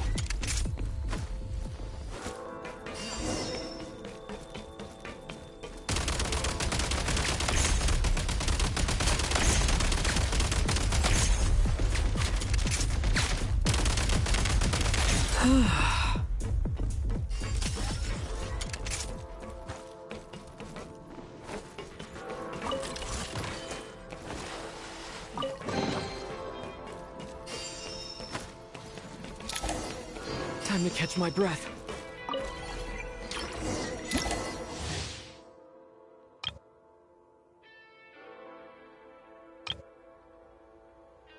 You may find switching to assault mode makes your attacks more effective.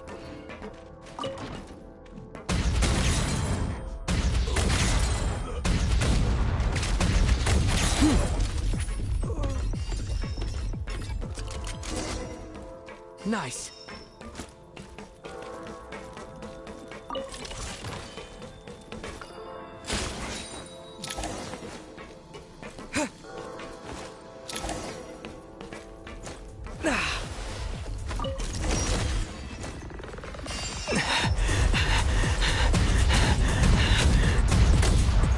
Frag out!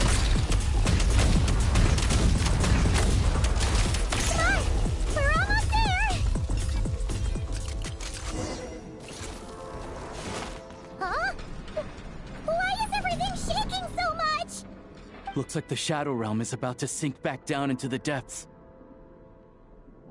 The exit is right here. You mean this weird bubble thing? Wait, how exactly do we... No time to think. We just gotta go for it.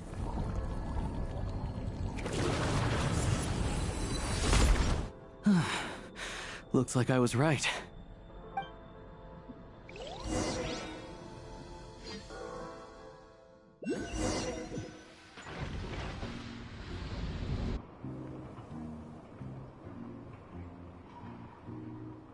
I can't believe the Shadow Realm manifested right on the railroad tracks. It's almost unheard of. Lucky we made it out. All thanks to you and that awesome gun. Ah, so you have heard of the Golden City before? Yeah, it came up a whole bunch in Nokrai. You're a pretty neat surprise in that sense, aren't you, Goggles? We had no idea they left cool gadgets like you behind. Make no mistake, it was a team effort. For a first-time firearm user, your performance was quite outstanding. Far beyond my expectations. As Alosha said, it is highly unusual for the Shadow Realm to manifest in a place like this, but we should still watch out for similar dangers ahead. Oh, let's hope not. If anything else goes wrong with this trip, Paimon's gonna have train trauma for life. The Shadow Realm can appear anywhere, not just on the railroad. I am simply advising that we take sensible precautions. Now, if you wish to further calibrate and upgrade your firearm, you may do so over there, provided you have the necessary components. Please take a moment to catch your breath while I repair the body of the train. Amongst other things, this will ensure Paimon is a little warmer while on board. Oh, thanks, Goggles. You're a trusty train conductor. Well, maybe trusty isn't quite the right word, considering. Anyway, at least you get the job done. Yes, of course. And just like the Eye of Grey, I am sure it will be a great asset to you in your future adventures. If not the trustiest, then it will at least get the job done. Let's get some fresh air while the Eye of Grey fixes the train. Yeah, sure. Paimon wants to forget all about the Shadow Realm. It was so creepy in there. Stretching her legs might help take her mind off things.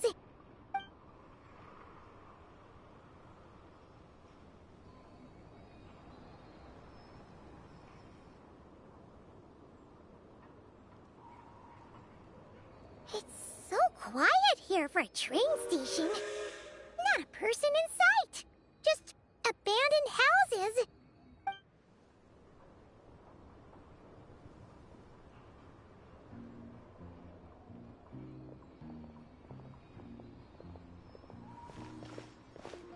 Huh?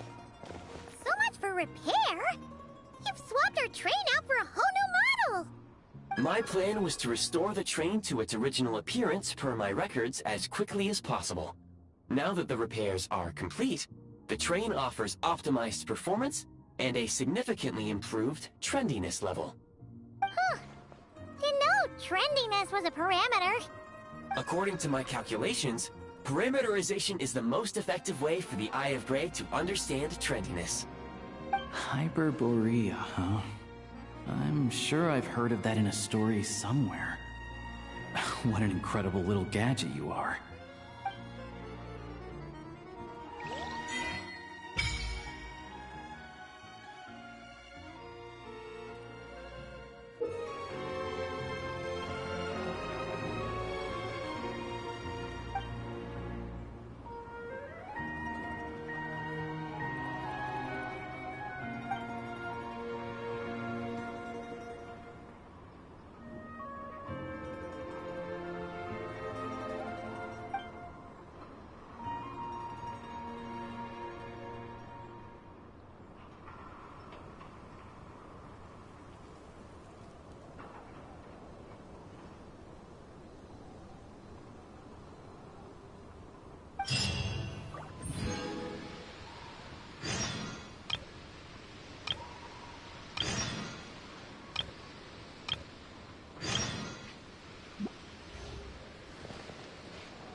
You might want to avoid looking down if you're afraid of heights. No, it's not that. have yet another accident.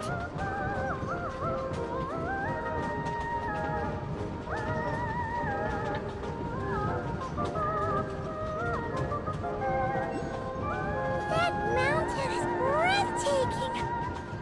Reminds Paimon of Dragonspine. They say this mountain's the domain of a Snegovic lord. A lot of the Snegovic retreated there to live in seclusion, so it's a pretty mysterious place. You hear all kinds of stories. Even the residents of the nearby town of Svietla-Lidovka steer clear of the summit, and they make a living off of harvesting prime ice.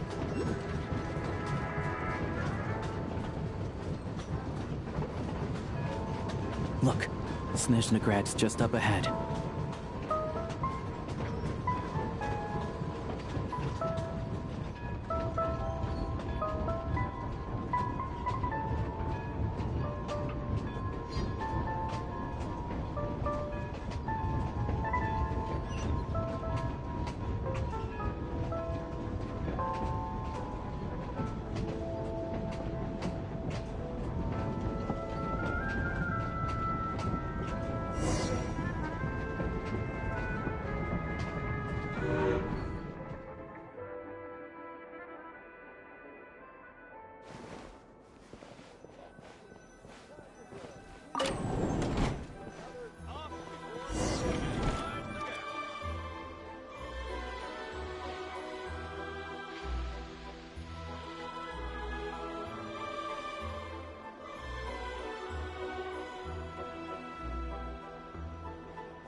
Here we are. Welcome to Snezhnograd train station, the biggest transport hub in the nation. Wow! It's so majestic! Just flying from one side to the other would probably leave Paimon out of breath! It's built for maximum efficiency, but yes, transferring trains here can be a little tiring. In the future, you can use this train station to travel anywhere you want in Snezhnaya. For now, though, come with me. Let's get Paimon checked out. This way.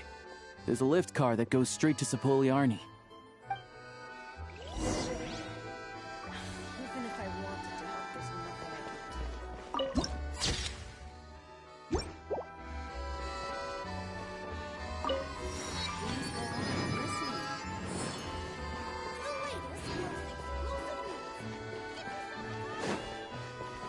Look! Look! They have really funny-looking heads! And those ones are about the same height as Paimon! But it looks like they can't fly! Those would be Volkudlak and Domovoy. You'll also see the winged Vila and the snowborn Snegovic amongst others. No wonder! We'd heard that Snezhnaya used to be the realm of the Fae. Paimon can really see it now.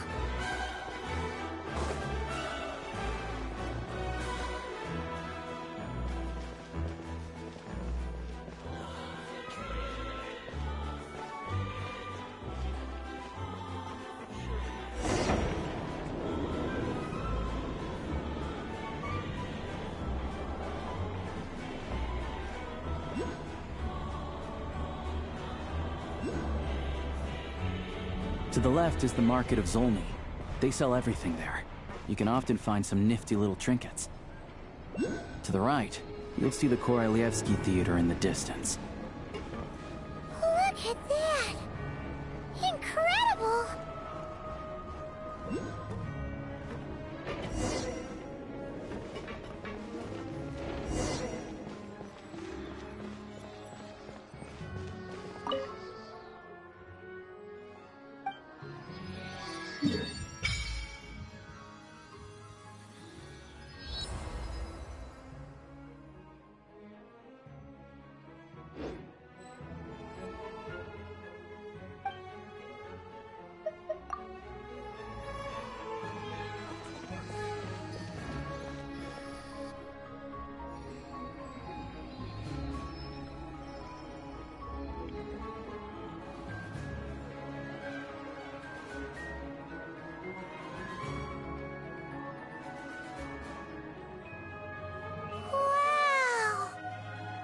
Snezhnograd is stunning! seeing it with her own eyes makes all the trouble we went through to get here worth it. I found it pretty stunning when I first came here too. But I soon found out that stunningly beautiful means stunningly expensive. The prices here are crazy. I'm just a small-time hunter, so Zolny is where I spend most of my time. This way will take us to Podvorier restaurant. They offer food and lodging there, so you can get settled in while I fetch the doctor. Is that gonna be stunningly expensive too? Yeah, I mean, there are places to stay in Zolny, but I highly doubt they'd meet your standards. Most of the stoves are out of crystal, the windows are drafty, and at night, four-legged roommates come out to play, sharpening their claws on the roof beams and floorboards. Yep, no way. Not a chance Paimon's staying anywhere like that. Maybe we can split the cost of the room between us? Paimon still has some savings left. Fine then. It's your treat. Paimon will save her money for buying a nice little cake. Don't worry, you'll get some too. I'm glad to see you've perked up. If you find yourselves in the mood for some sightseeing later, there's a few places around here worth seeing. This way leads to Zapoliarny Palace, which serves as the Tsaritsa's audience chamber and also her personal quarters. The adjacent block is kind of a city in its own right. That's Glupov, the headquarters of the Fatui. Inside, there's a munitions factory known as the Armory Palace, producing a constant supply of all kinds of equipment for the Fatui. A lot of important research happens there, too. And over there is the Snezhnegrad Vecha, where all the big shots meet regularly to make policy decisions. These places are best admired from a distance. I'm sure I don't need to explain why. Yeah, they probably have super strict security. We're not looking for trouble right now. The downtown area is near the center of Zapoliarny. That's where you'll find the restaurants, bookstores, and gift shops. Another place of interest is the Northland Bank, which is over this way. Oh, and I'm sure you'll want to make contact with the Adventurers Guild at some point, right? That's right here. Ooh, speaking of adventuring, we use alchemy quite a lot. Do you know where we can find a crafting bench? No one practices alchemy at Snezhnegrad, I'm afraid. Apparently there's some historical reason for it. Oh. We'll just have to use the one on the train then. Kinda inconvenient. Wait, how come there's one on the train if that's Snezhnayan too? Yeah, I don't know. Not my area of expertise. Still, I wouldn't say the absence of alchemy makes life here any less convenient. Anyway... Finally, there's Zolny in that direction. It's mostly residential buildings and factories, but there's a few shops too. Worth a look around if you're interested. That's about it. You guys go ahead and get checked in while I track down my doctor friend. Sounds good. Thanks for all the recommendations. It'll be good to get out of the cold wind. Paimon's starting to feel another headache coming on. Podvorier restaurant is right this way.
Looks like you get what you pay for, huh?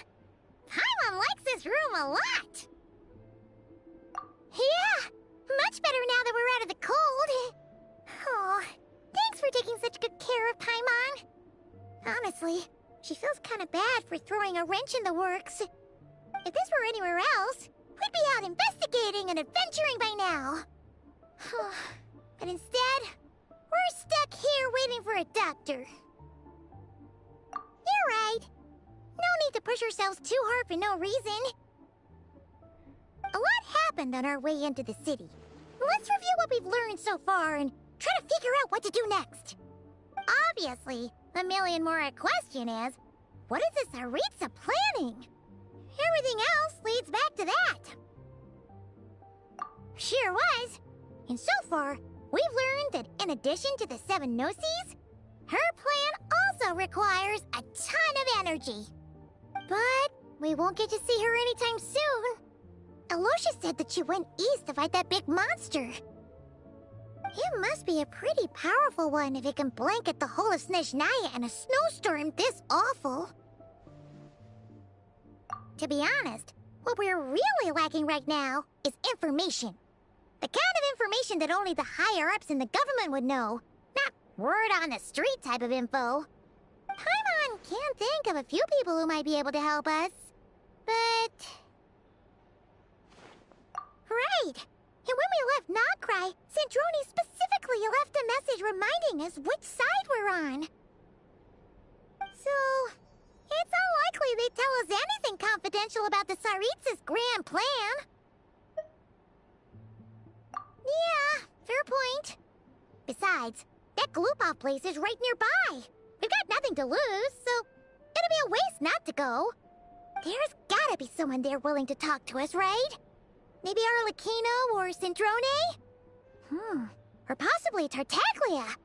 But it's unlikely we could sweet-talk Arlecchino, let alone Sandrone. She basically told us to stay in her lane already. Yeah, the last time was all the way back in Fontaine, right? Too bad we missed him in Nogcry. Apparently, he came to help out. Hello. Is there a traveler in Paimon in there? That's Alosha!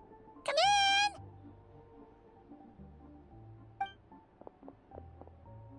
Hello, I'm Dr. Luneva. Alosha mentioned that one of you is feeling a little under the weather. I see. So you're my patient today, yes? And you're, Faye, I presume? Good question. Paimon's not too sure either, but she's definitely not the same kind of Fae as the ones we saw at the train station. Is that gonna be an issue? Not exactly. It's just, I'm used to treating human patients. Fae tend to be far more resilient than even the healthiest and most long-lived of humans. But don't worry, I do have some experience treating Fae. I've even diagnosed plenty of cats and dogs in my time. Safe to say, I have a fairly eclectic range of expertise. It'll be fine. Paimon's basically the same as a human. Right? We're no different when it comes down to it, are we? More like you don't eat enough. The more talking you do, the more you need to eat.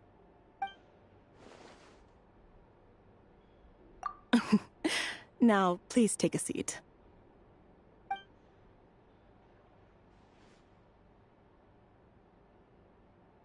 Okay, vital signs are good. Test results are all within normal ranges. I don't think it's anything serious. More than likely, you've just caught a cold. I can give you some medicine to tide you over, but as long as you rest properly for the next couple of days, you should feel better.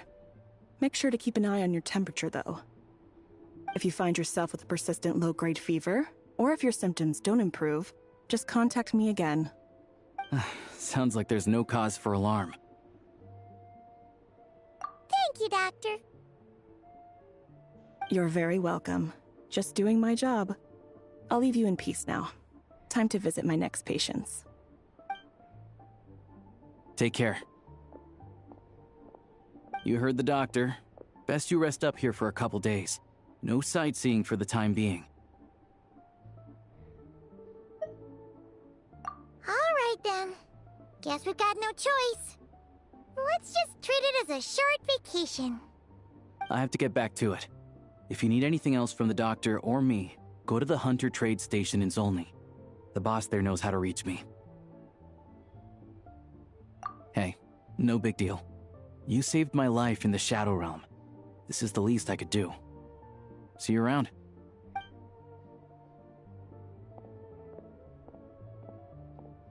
All right, time to find Child and see what he can tell me. I'd better not disturb her while she's asleep. With any luck, I'll be back before she knows I was gone.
Hold on. Please display your invitation letter or permit.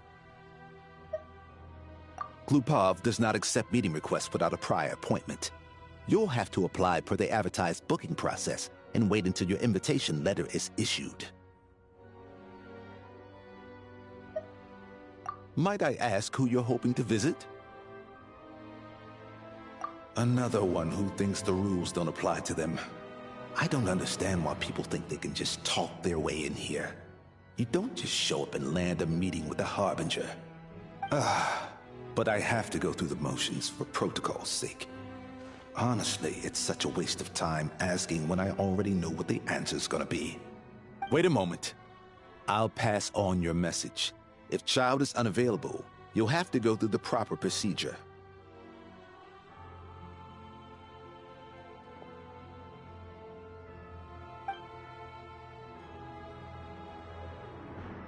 Lord Child is a busy man.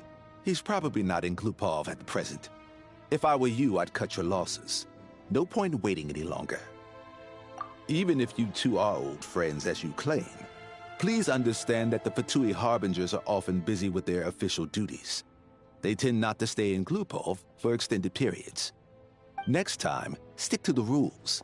You'll make life easier for both of us, Greetings, Lady Marionette.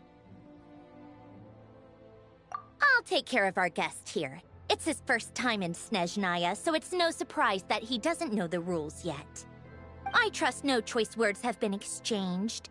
No misunderstandings I should be aware of. No, Lady Marionette. No incidents to report. Whew, that was a close call. Good thing I played it cool. Is that right? Good to know. Wait, where's Paimon?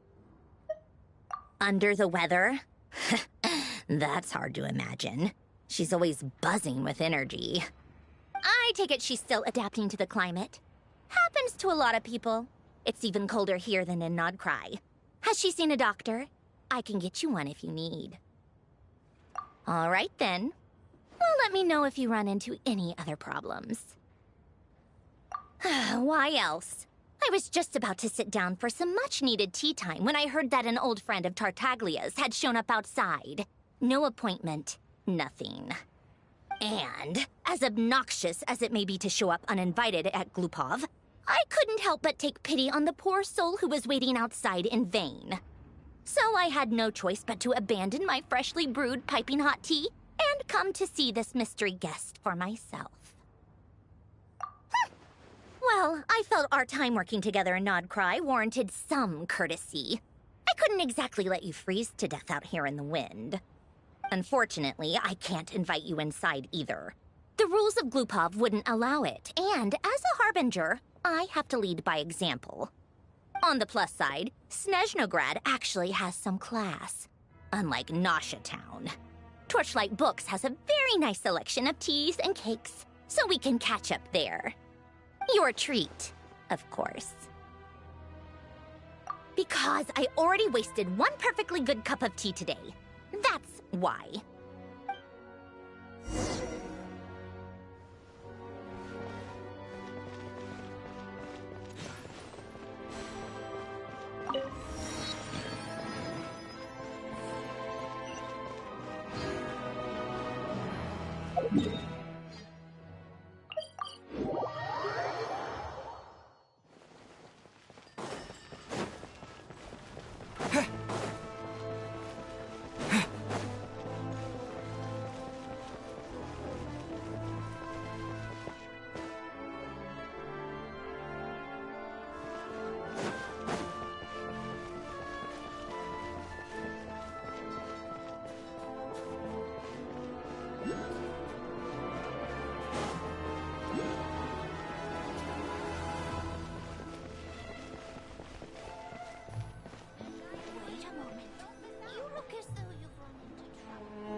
I've ordered for the both of us.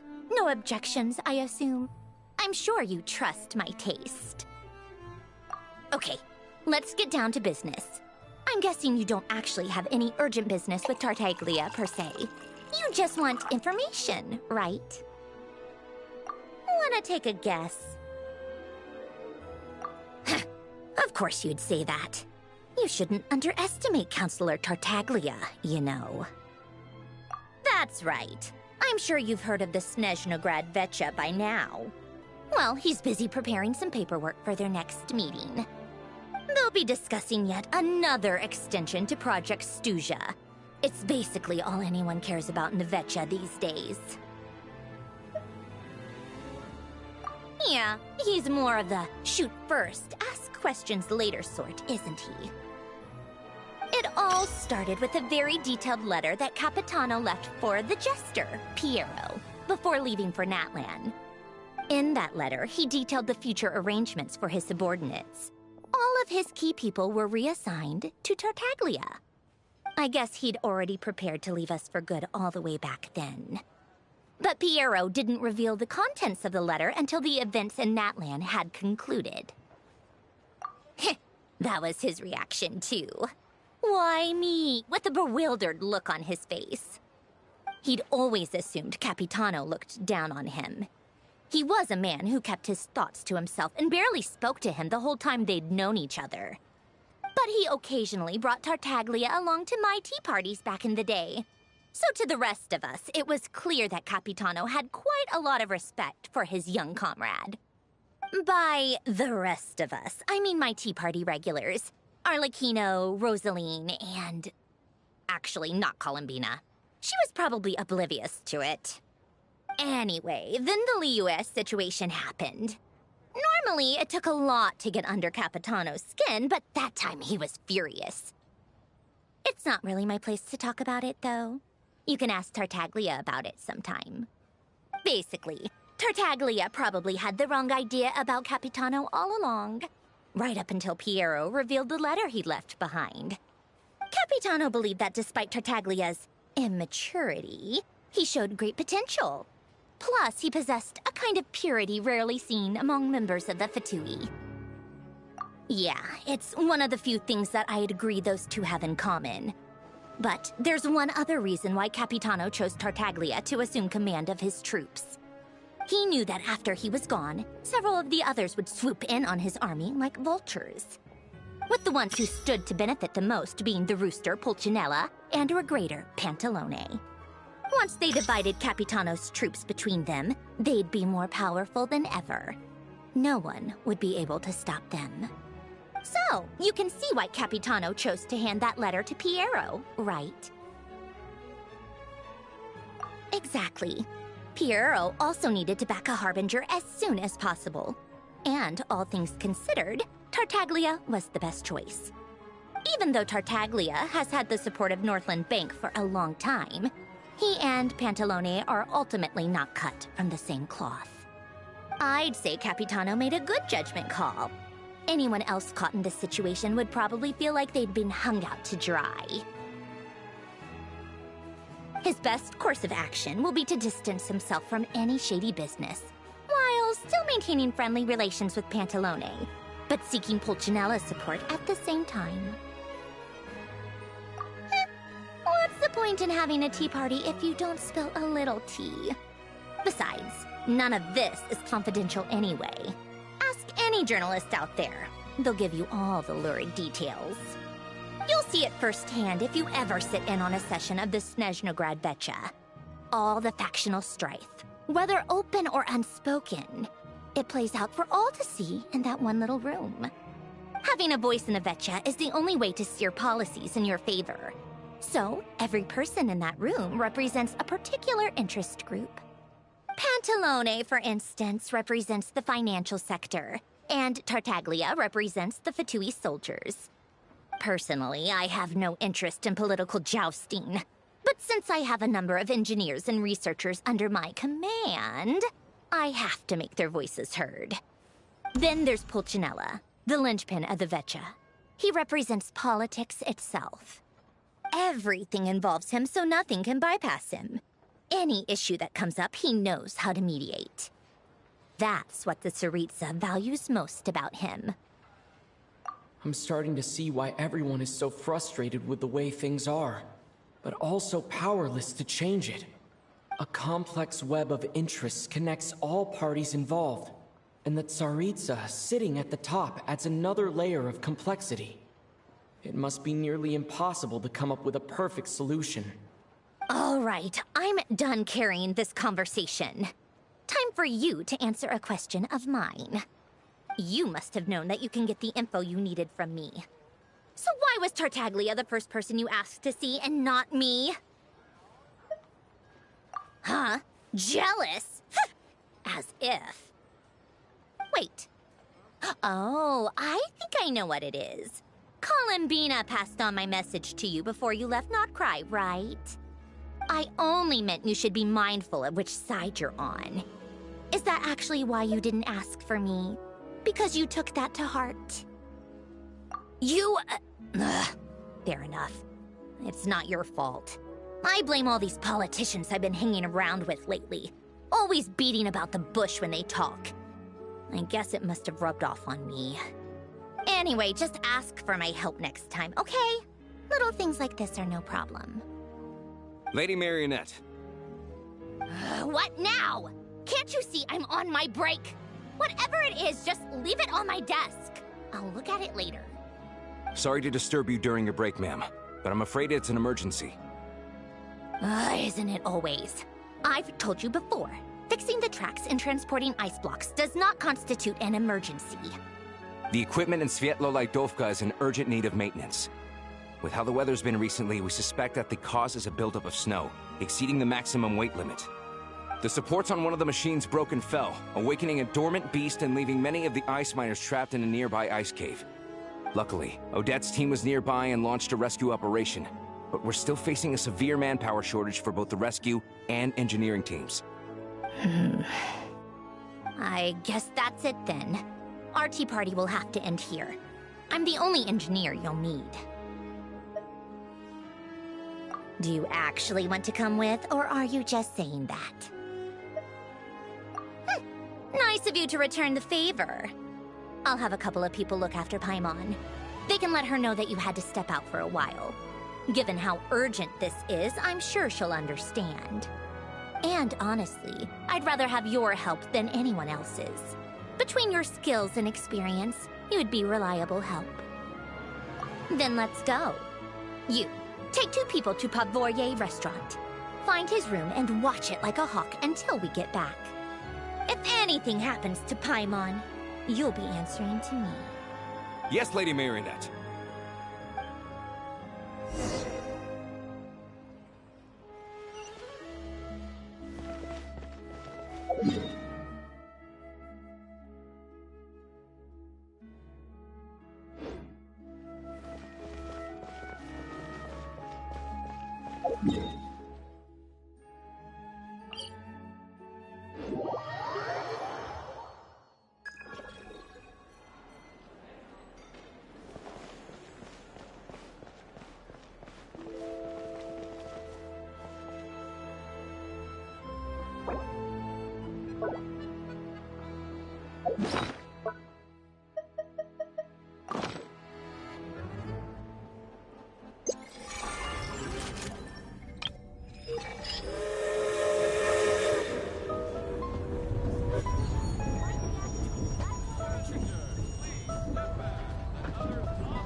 They weren't exaggerating. This is really dangerous. It's a good thing only one of them broke. From what I've been told, most of the trapped miners are over in that direction.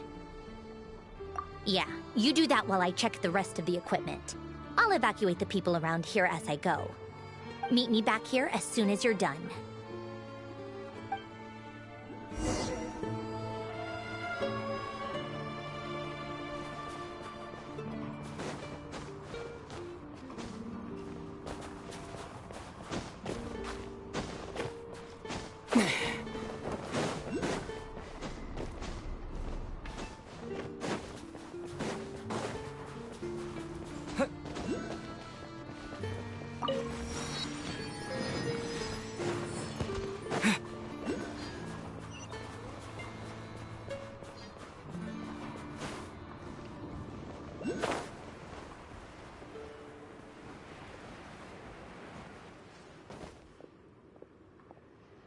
I have to be getting close.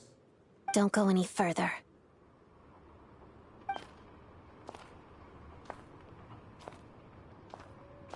It's too dangerous here. There's a highly aggressive monster on the prowl. You need to leave, now. Ah, I see. You're the backup from Snezhnegrad. Well, I'm Odette. Good to meet you. Ah, so this is Odette. She was the first member of the Fatui on the scene. There are 5 people trapped in the cave. Monster type is unknown, and so is its location. Let's go. Every second counts.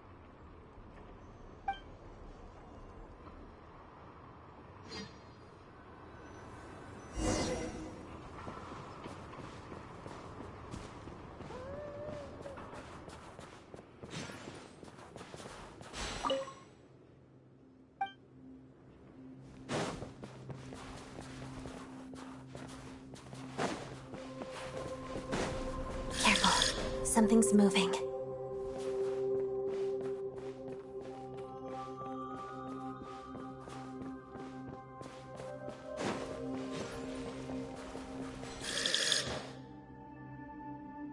This must be the monster's shadow. Looks like a tough opponent. Shadow me. Pirouette.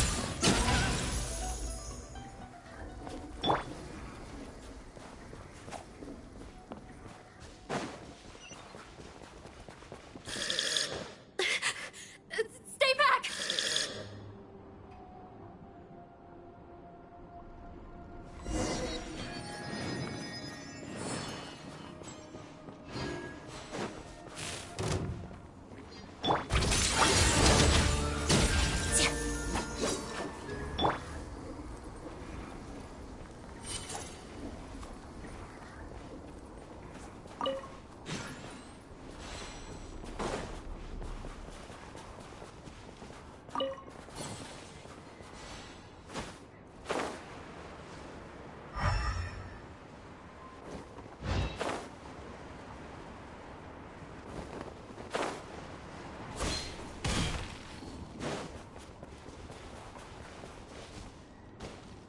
I see them. They're right behind the monster. The monster seems very agitated. It could attack at any moment. Let's make the first move.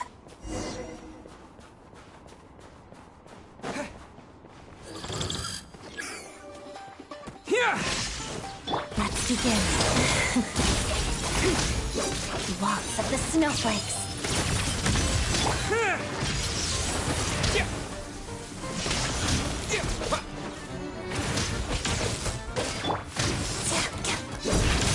Potted death.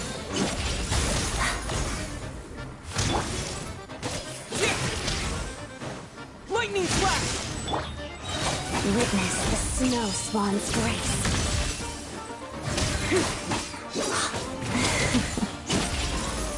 Take this!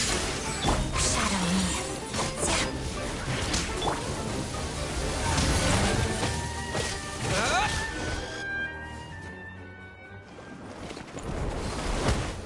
Oh, thank you for saving us. We'd have been monster fodder otherwise. Thank you. Thank you. You're welcome. You should be safe now. Follow this route out. He and I will stay behind to watch the rear. Thank you. Come on, let's go. This way.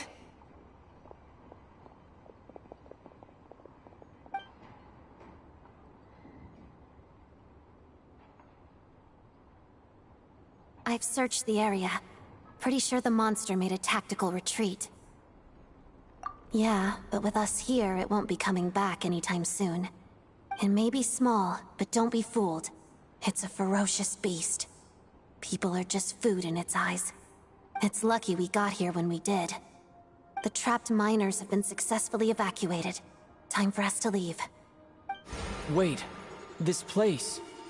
There's something unusual about it.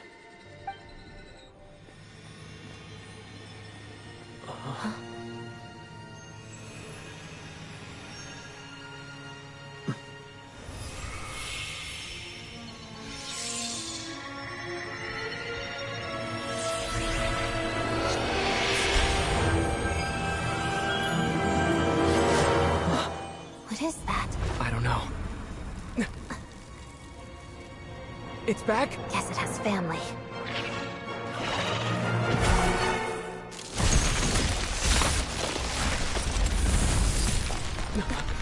This way. Run!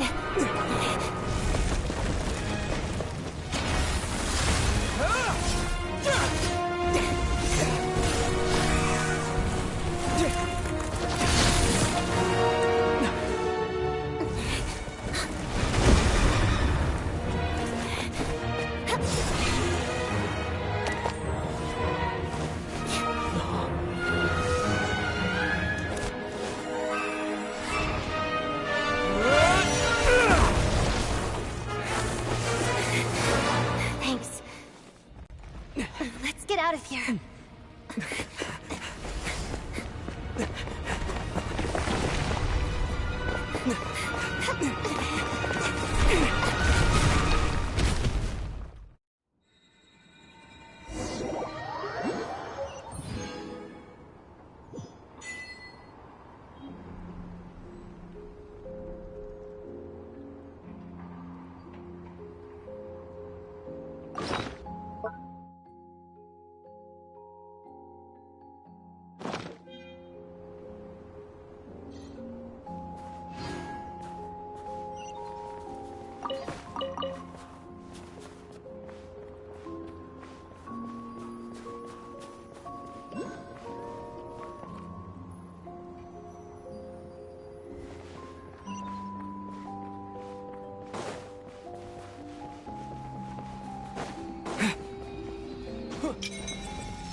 Everyone's accounted for.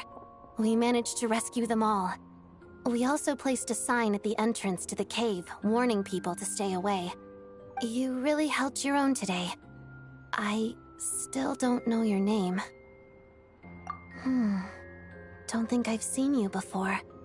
I'll remember the name. All right then. See you around.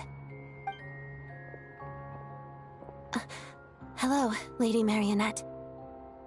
I hear the rescue operation was a great success. I knew I could count on you. What brings you here, Odette? Here for a performance?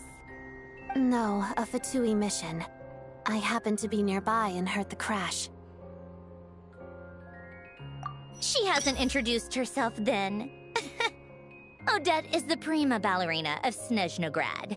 She's quite the celebrity. If you ever hear people mention the two crowning jewels of the Korailievsky troupe, they're talking about Odette and the prima donna, Vodianitsa. On top of that, Odette's also a rising Fatui star. It's looking likely she'll inherit the title of the Fair Lady.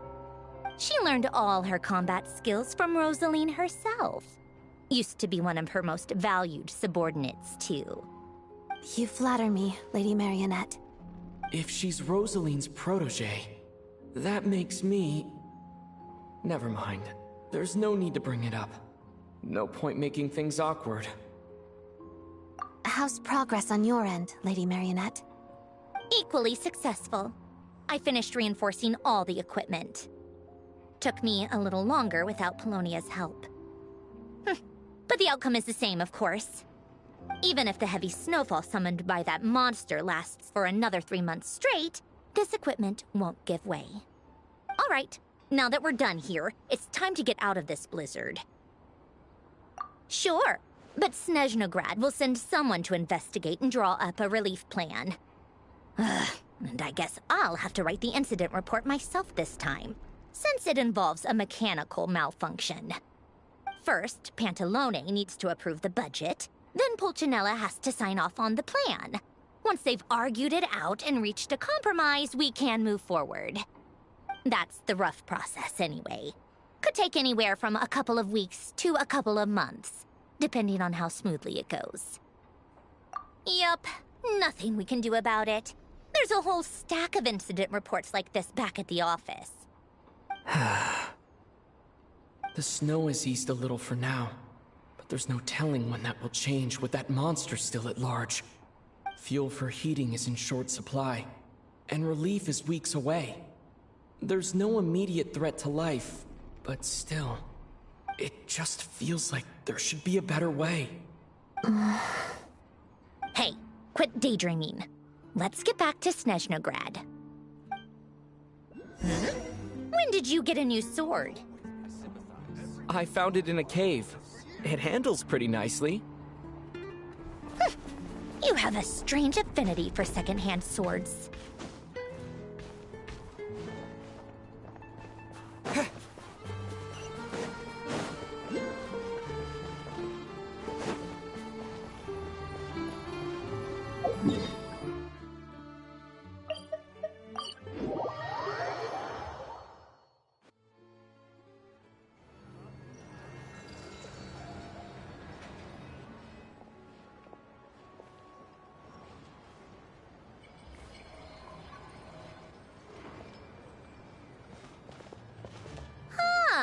Well, if it isn't Counselor Tartaglia, Mr. Big Shot himself. Go easy on me, all right? I'm still recovering from the interrogation the real Big Shots put me through. Hey, comrade, it's been too long. I heard you came looking for me earlier. Nicest surprise I've had in a while. Good to see you too, Odette. I'm guessing you guys just got back from Sviatlo-Laidovka. How'd it go? Crisis averted? It went fine. How about you? Any new developments? Not really. Same as ever. Growing opposition to Project Stuja, and the usual rebuttals are starting to ring hollow. The results of the mock vote were pretty dire. Pulcinella was fuming. I've never seen the old man so angry. That's not good news. It takes a lot to rattle him. Yeah, obviously if push comes to shove, there are ways to crack down on dissent. But... Sorry, I have to ask something. This is going to sound blunt, but may I? Huh? Of course, fire away. It sounds to me like everyone's tearing their hair out trying to figure out how to deal with opposition to Project Stuja. But what exactly is this project's purpose? And how can it be so important that even people like you two refuse to stand up for the ordinary people of Snezhnaya? Interesting. I gotta hand it to you, comrade. You sure don't mince your words. Excuse him? What does he mean, refuse to stand up for ordinary people? Oh my gosh. How does he dare speak to the Harbingers like that? Are you interrogating us now? It's okay, Sandrone. Let me explain. I think I understand where he's coming from. If I could, I'd take your side right now. In fact, my position's very similar to yours. I've only held back on casting a dissenting vote in the Vecha because the Tsaritsa would never let me get away with it. Still, I have a responsibility to the Fatui armed forces, so I do what I can to make their voices heard. Most of them are just regular folks from small towns far from the capital. I'm sure you've seen how much those kinds of places are struggling right now. Oh, and for what it's worth, I'm from Arepasak myself. Things aren't going so swell there either. The Tsaritsa wants to create a better, safer future for the people of Snezhnaya, but she's thinking long-term. I don't doubt that from where you're standing, Project Stuja seems to be creating all sorts of issues for everyone. But considering the Tsaritsa's vision for the future, these are sacrifices worth making. Sounds cold, I know, but I promise it's not as black and white as it seems.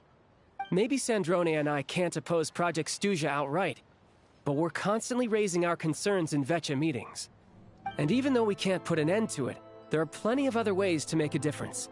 We're trying everything we can think of, and so is Pulcinella. I respect Her Majesty the Tsaritsa and trust her decisions. But at the end of the day, I'm still just a normal guy who cares deeply about my homeland. And my family, who all live here. There's no way I would ever abandon them. As contentious as things can get within the Vecha, there's no selfishness or malice behind it. Everyone wants to get through this period as smoothly as possible. The issue is that there's no way of pleasing everyone under the present circumstances. Most of the time, we're trying to decide on the lesser of two evils. which obviously isn't a great look. But that is not the same thing as being blindly loyal to the Tsaritsa. No one's got their head in the sand here. We're all well aware of the way things are. We're just doing our best to make it work. In fairness to Sandrone, she rushed to Svietlo Lidovka's aid the moment she heard that people were in danger. And even Tartaglia, who used to only care about the thrill of the fight, is clearly doing his best to rise to the demands of his new role as counselor. Hey, come on. There's only so much we can say, so don't press us too hard. Look, I know how untenable the Tsaritsa's position looks if you don't understand her motives. Maybe you've heard already, but she's currently leading her army on a campaign to the east to defeat the monster that's been causing these brutal blizzards. Striking that monster down will be a significant step in dealing with the present energy crisis. As laser-focused as she is on realizing her lifelong ambitions, she's still putting time and energy into taking down this powerful monster. To me, that says a lot. If she thought Snezhnaya and its people didn't matter in the grand scheme of things, why would she waste her time on something like this? Thanks. I meant every word I said, though. I wasn't just trying to placate you. I've already done more than enough diplomacy for one day. I still think this adventurer raises a very important point. Our two harbingers have made their positions very clear. But there are many others in the Vecha who must feel trapped and forced to vote against their conscience. I think it's a very valuable quality to be willing to speak one's mind, despite the risk of offending powerful figures. You can say that again.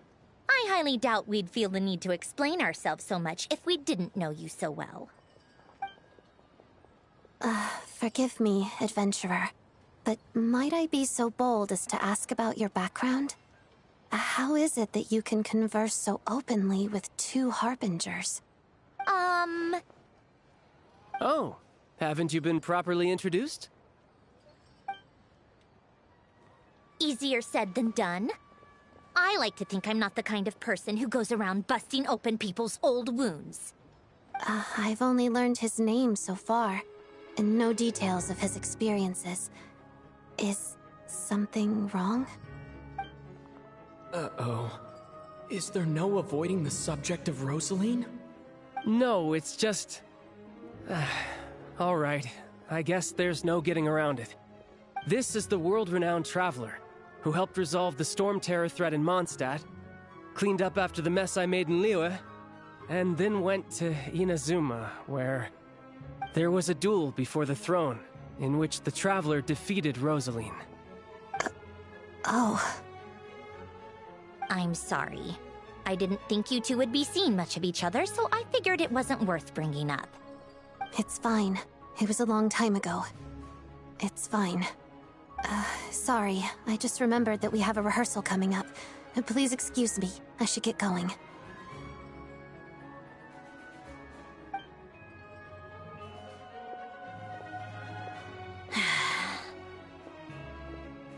I've mentioned this to you before, remember? She was Rosaline's most valued subordinate. But they didn't actually get along. Not that Rosaline was really the type of person to make friends, but death has a way of resolving a lot of conflicts. Don't let it weigh on you. Like she said, it was a long time ago. It's in the past now. Odette has a very different personality from Rosaline. Give her some time. I'm sure she'll work through it. Oh, by the way, where's Paimon? It's not like her to hide away. She hasn't been feeling well, so she's resting at Podvorier restaurant. I got a couple of my people to look after her while we were gone. Oh, right. Sorry to hear that. Poor thing. Reminds me of when Tonya was little. She really felt the cold back then. Used to get ill all the time. I felt so bad for her seeing her lying in bed, coughing. She was so mature for her age, though. Whenever someone came to visit her, she'd greet them with a smile and would never complain. I'm sure Paimon's a good kid, too. You're a little short on manpower, right? Let me have a couple of my people take over for yours. I'll send my most capable and reliable. They'll make sure Paimon can recover in peace. Well, that would be great. Your people are more qualified. Hey, don't mention it. I'm sure you have things to do. Hopefully this takes a load off your mind. So no more accusing me of not being on your side, all right?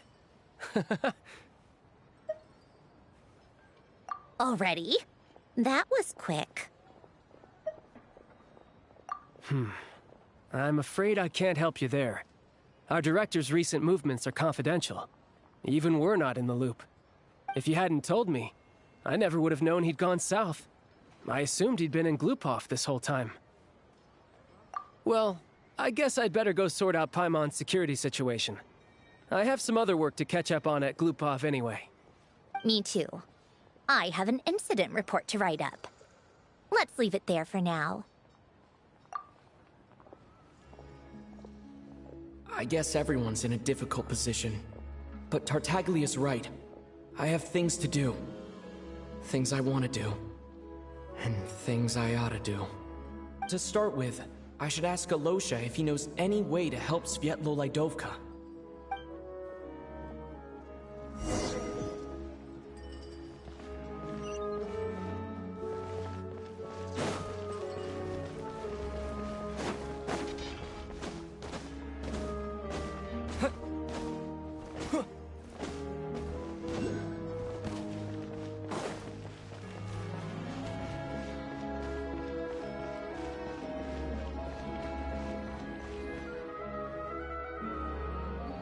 How strange.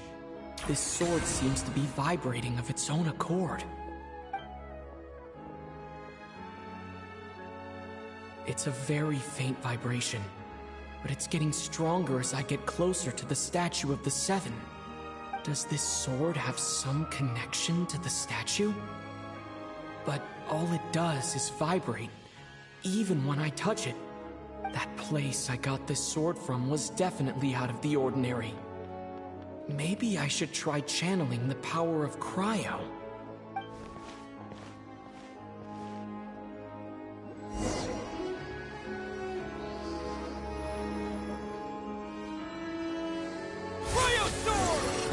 Worked. There really is something special about this sword.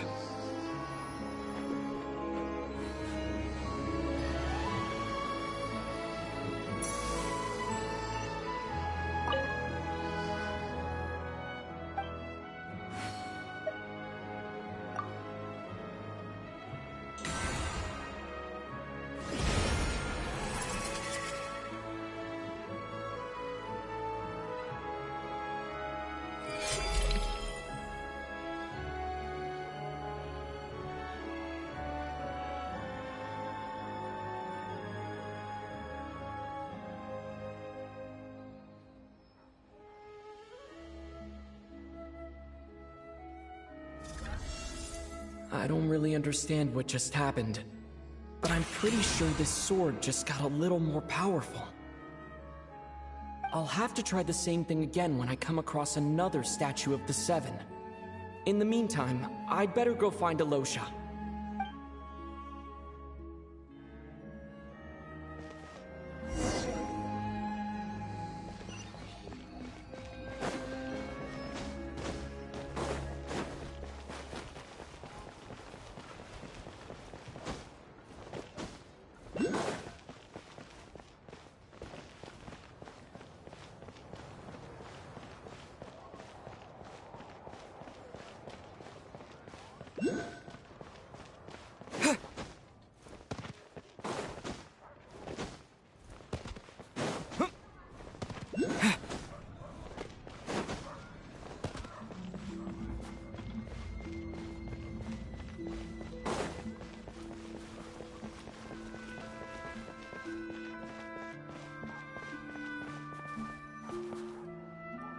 Hello there.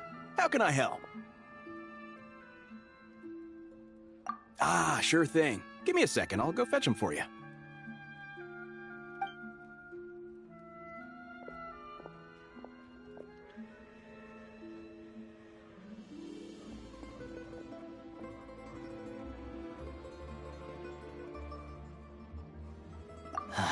It's a familiar story.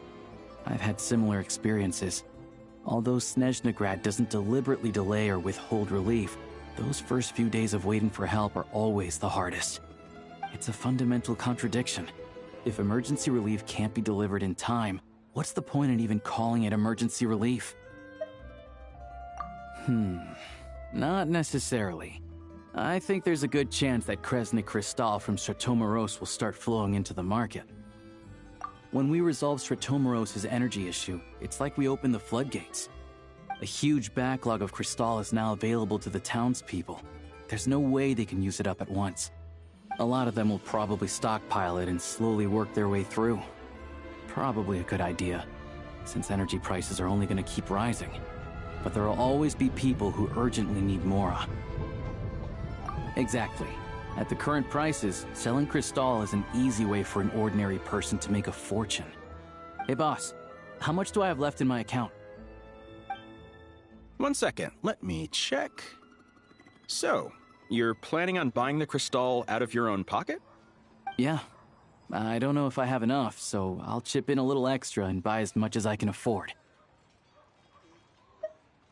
No, it's fine. You're new to Snezhnaya, and you have your own living expenses to worry about. Besides, you're already providing the train. Here's your Mora. See what you can find at the market. But I doubt there'll be much Crystal left. Yeah, well, can't hurt to take a look. Let's see. Huh?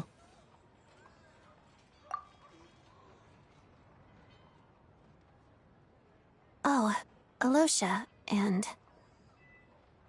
Hello. I didn't realize you two knew each other. Yeah, I take on some odd jobs in the city to supplement my hunting income. Sometimes I work as a cleaner or prop hand at the theater where Odette is one of the big stars, so I've met her a few times. When the weather's as bad as this, it's better for a hunter to adapt than to keep looking for game. Yes, and we sometimes need extra help.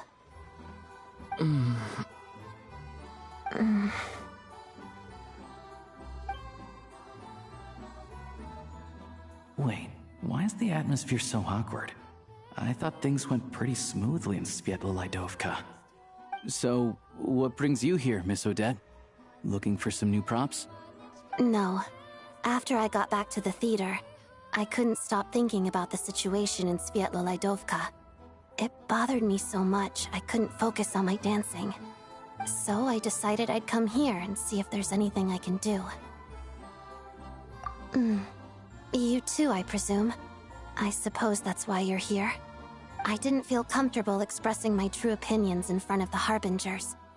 Not least because ordinary Fatui like me don't even know what Project Stuja is all about. Without knowing the full picture, I can't make sense of it. And at some point, if things aren't making sense to me, I can't just keep going along with it. So many people feel the same way. They wish they could do something, but all kinds of reservations hold them back. Explains why groups like the Rokot are springing up to fill the gap. Yes. Well, that's one option. But there are risks to consider with organizations like that. The Fatui does not encourage their activities. Right, because things can get out of hand, and it's hard to hold the right people accountable when they do. I've heard about a few cases like that. Sandrone said Odette was on track to inherit the title of the Fair Lady. If so, she'll be able to find out what Project Stuja is really about. Still, it's probably a little soon to ask her about that. There may be more to the story. What's on your mind? I think we can both agree that no matter which side you're on, it can't stop you from doing the right thing. Where there's a will, there's a way. I know what Rosaline did while she was abroad. You made the right decision, so no hard feelings. So, what's your plan? Oh, we were gonna buy some Crystal. I heard there's some on the market right now. Funny. I had the same idea. In that case, let me pay. I can claim it back as mission expenses. The real issue here is that government relief is behind schedule. Surely it makes more sense for the state to cover these costs than for us to pay out of our own pockets. True. It's a huge expense after all.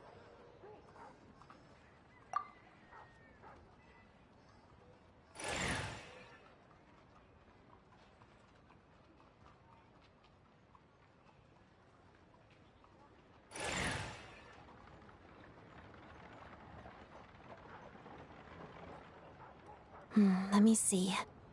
I'll take it all, please. And I'll be needing a receipt. Right. Choose mission budget under the expense category, but be sure to specify emergency rescue operation in the description. Otherwise, the normal reimbursement limit will apply. Let's book this train. Regulations say that if we need to transport Kresnik Crystal during Project Stuja, extra carriages can be added 1 hour before departure.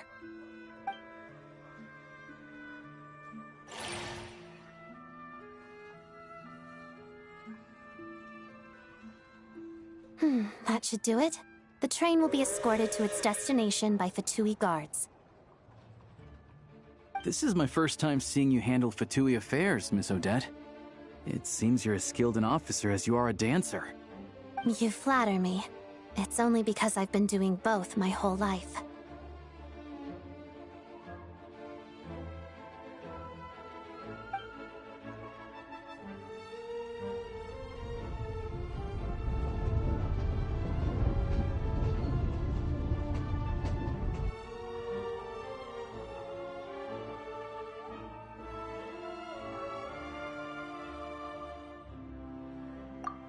Anyway, I bet you've been non-stop today, am I right? Any idea how Paimon's doing? What's wrong? Who's Paimon? His travel buddy. Hasn't been feeling well. She caught a cold right after they got to Snezhnaya. Sounds like she's important to you. I can't believe you've been dealing with this on top of everything you've been doing to help the people of Snezhnaya. I've got nothing going on right now, so I'll join you. I want to see how she's doing. May I come too?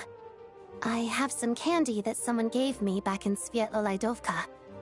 Plus, I know a little bit about relieving cold symptoms. All right then, let's go.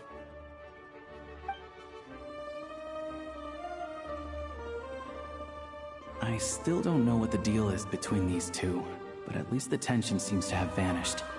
A good sign, hopefully.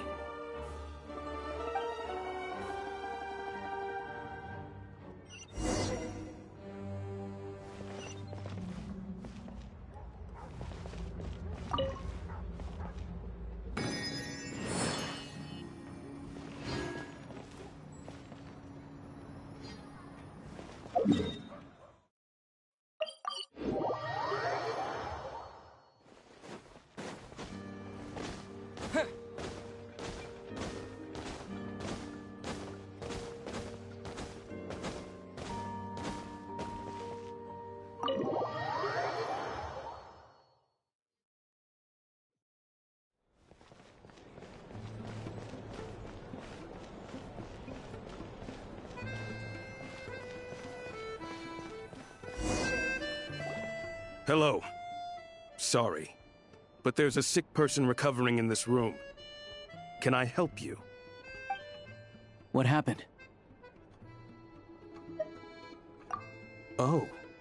Please, excuse me. Are you the Traveler?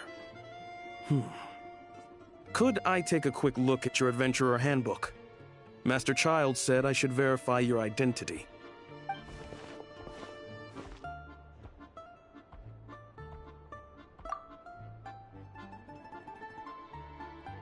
Ah, it's really you. Sorry for the inconvenience. We're under strict orders from Master Child to keep this room well guarded. At the same time, we can't interfere with Podvoye Restaurant's business. That would only seem all the more suspicious and draw unwanted attention to this room. Besides myself, a few of my colleagues are stationed in and around the restaurant, in plain clothes, of course. Rest assured, you're in safe hands. I didn't expect such a high standard of protection. Well, Master Child handpicked us for this special assignment. We're not about to let anything go wrong. Anyway, I won't keep you any longer.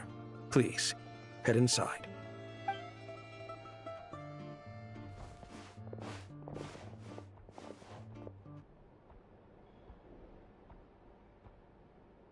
Traveler! Alosha, you're back! Oh, hey! Who's our new friend? Hi, I'm Odette. The Traveler and I crossed paths a few times.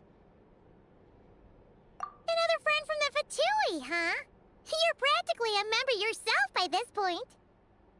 Paimon's definitely on the mend. We should be back to our usual travels in a few days' time. Seems like that doctor was right. It's just... Paimon's limbs are still feeling a little chilly. I have just the thing. Whoa! What's this? Is that a flame inside an ice cube? Wait, is this real ice? How's it not melting? And how does the fire keep on burning?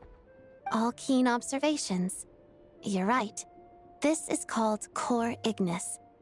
Whenever I've caught a cold in the past, I found I recover much more quickly if I place this by my bed. You're welcome to borrow it. Awesome! Wow! It's so nice and warm! Oh, it's like magic. Your name was Odette, right? How did you two meet again? Looks like she's in pretty good spirits. That's a relief. Any progress with your investigation yet? No surprises there, I'm sure. They're not likely to let anything slip. The Rokad, huh?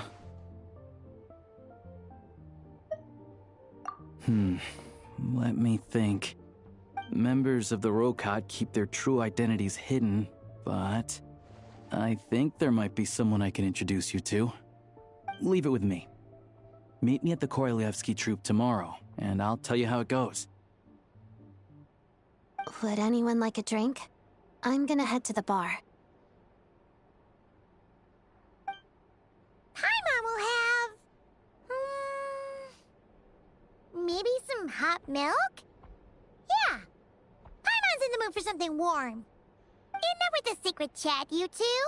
Let's catch up properly in a minute. Paimon wants to know everything that's happened today. It'll be kinda like tabletop troop. No reason why listening to a story can't be an adventure.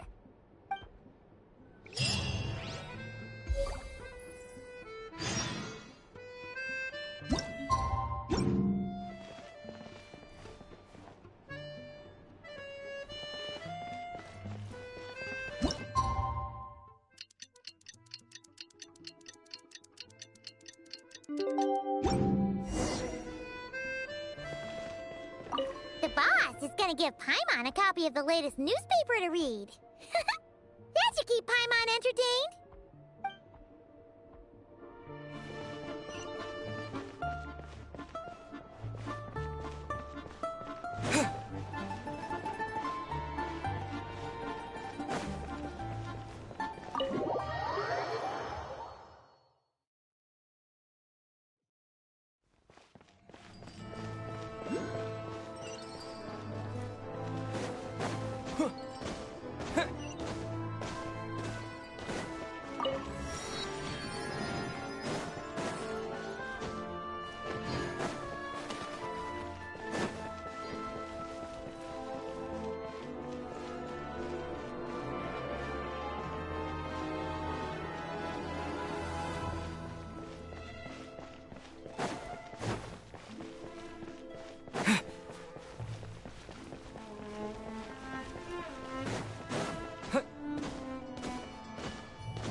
Ah, you made it.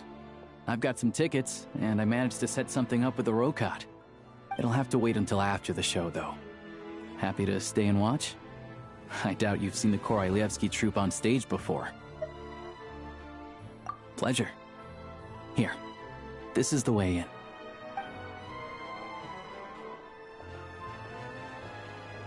Please present yourself for a routine inspection in accordance with theater regulations. Thank you.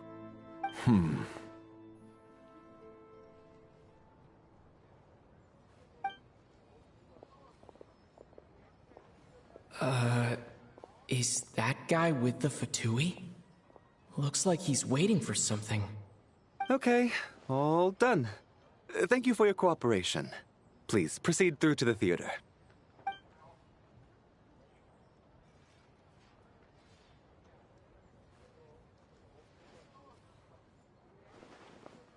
What's up? Everything okay? Snezhnaya's business and political leaders are always passing through here, so it makes sense that security's tight. Still, it's a little unusual to see the Fatui's Armory Palace guard here. You saw him, right? The guy right at the back. Strong, silent type. His name's Valeri. He's part of the Special Assignments Battalion, but I only ever see him here for one thing. To look for a guy named Mitya. Supposedly a researcher, though he never seems to put much time in at the office. The theater is one of his favorite places to hang out when he's playing hooky from work. But that's not for us to worry about. Let's go. The show's about to start.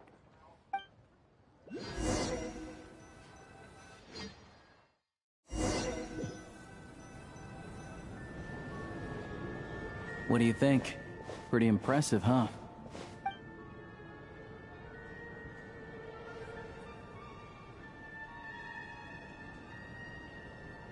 Oh, the one in Fontaine? I hear it's iconic. Never seen it for myself, though. Here we are, just in time. Sorry, coming through.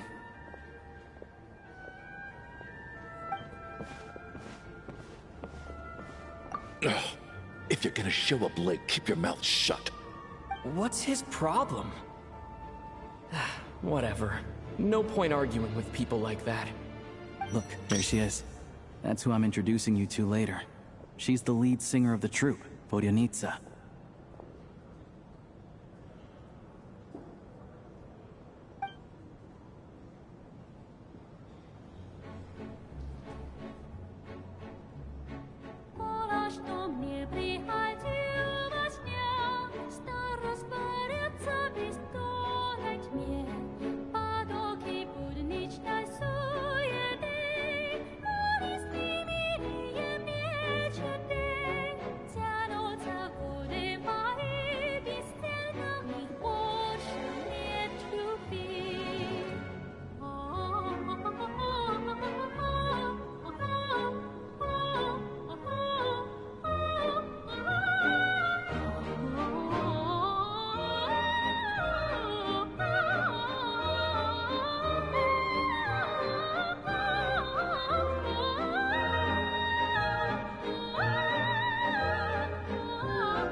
This leads directly to the green room.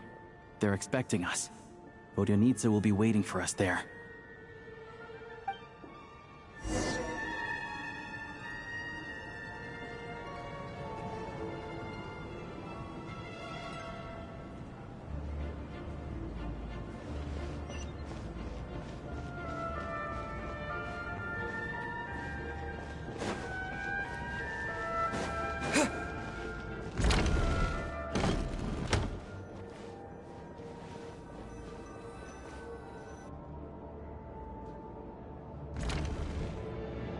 Hey there.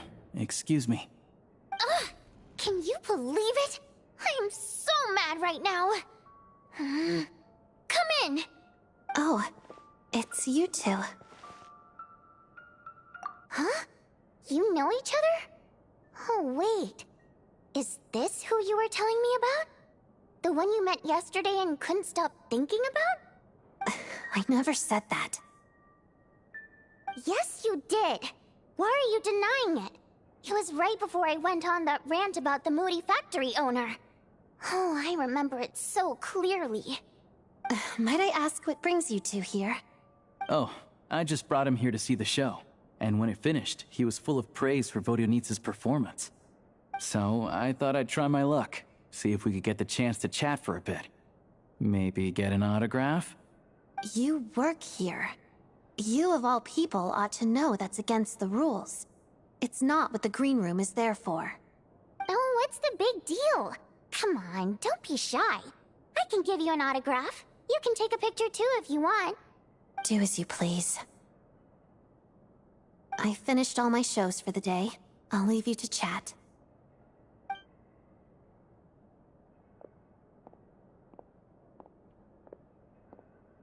I wasn't making that stuff up, you know. Odette's just too proud to admit it. She thinks very highly of you, and so do I. You did the right thing in Svietloladovka. We're good. Odette's out of earshot. I'll lock the door. Confidentiality, of course. The Rokat is very strict on that. Whoa, Alosha! Not out loud! Not with an outsider here! Relax, I've taken care of it. Look at this. The President's reply sent this morning.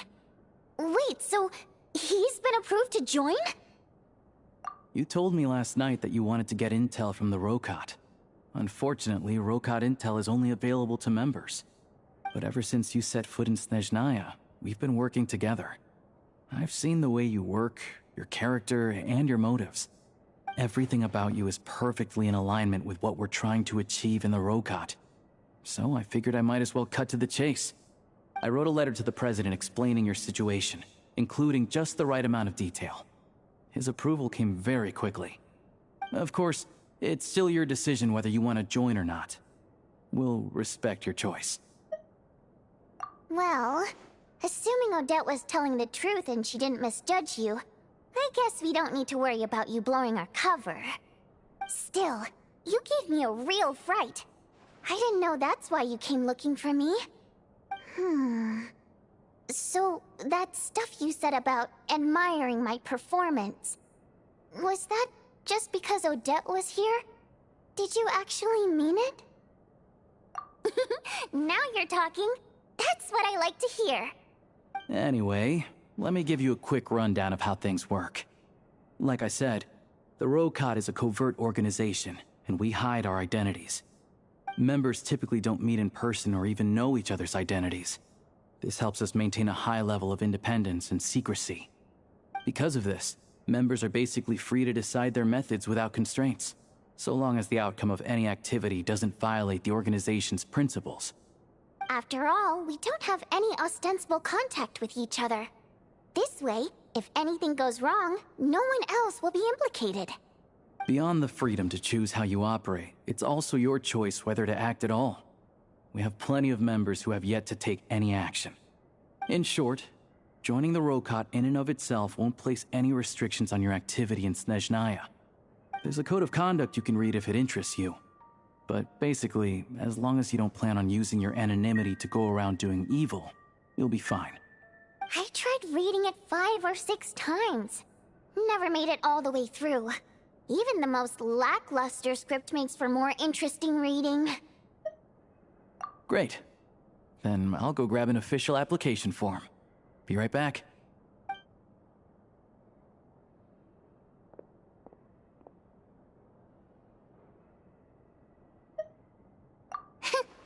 Well, Alosha has this pet dog, you see. His name's Tagarin, and this one time, Alosha brought him backstage. Tagarin took quite a liking to me, so I played with him for a little bit and fed him some treats. Then, the Rokat was out on a mission one day, and even though we were all in disguise, Tagarin recognized me right away. Just a coincidence, really. We didn't report it to the higher-ups, though, to avoid dealing with the fallout. Like my job at the theater, for instance. I really need it to make ends meet.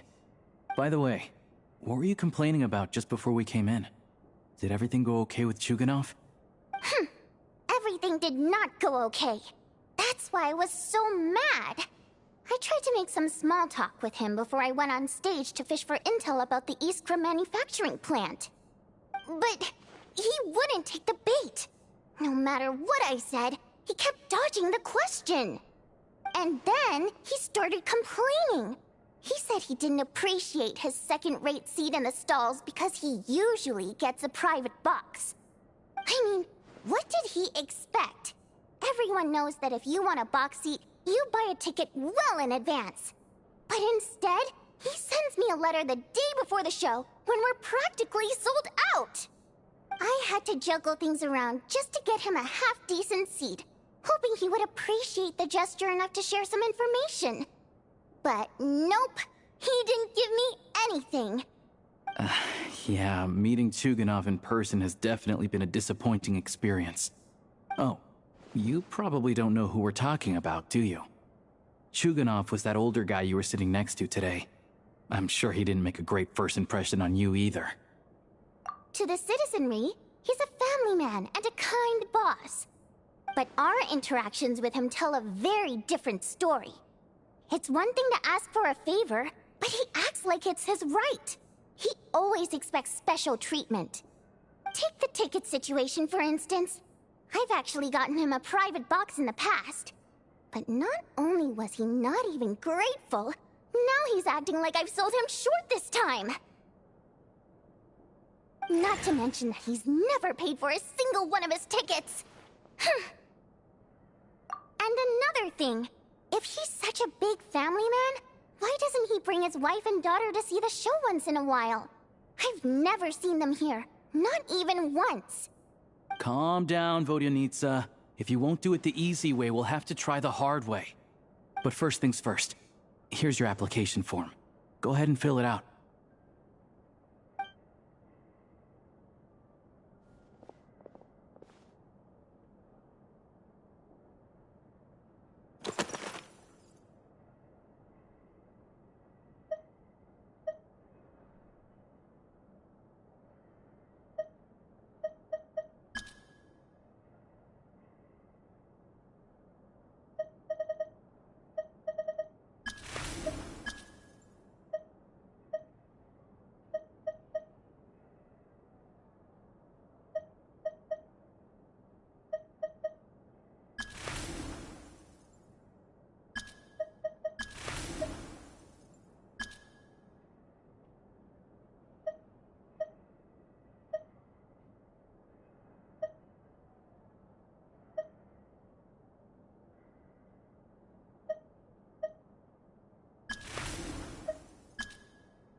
Looks like I'll need to make a few little tweaks here and there.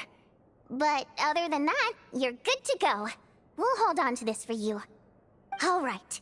Now that we're officially Rokart comrades, I can tell you. Chukhanov is the target of our current operation. Recently, we've done some recon work at the Iskra manufacturing plant, which pretty much confirmed that their energy consumption is way beyond the legal limit. All we need now is some direct evidence to present to the Vetcha, so we can demand that they shut the plant down. That way, the Kresnik Crystal can be allocated to where it's needed most. I was hoping he might let slip during one of our chats, but he's too tight-lipped. We'll have to find another way. I'm meeting another regular theater-goer tonight, Mitya. But Valeri's here too, and he's probably looking for Mitya, so he may end up being a no-show. Don't you worry. He must know how to dodge Valeri, or he wouldn't be showing up on time for every performance. Mitya is a renowned energy expert. Although we can't get any direct evidence of the excessive energy consumption at the plant, we can accidentally let the information slip to him. The authorities should take someone like him seriously. So if he starts raising questions about energy use at the Iskra manufacturing plant, there will be a proper investigation. Also, we're not allowed on site, but he has clearance. So all we need is his cooperation. Yeah, so that's the other thing we're trying to figure out. Though I think we're far less likely to make any progress on that front. Still, I hear that Mitya is a bit of a chatterbox. So, who knows? Maybe if we catch him in the right mood, he'll let something slip. What do you think? Sound like something worth your time?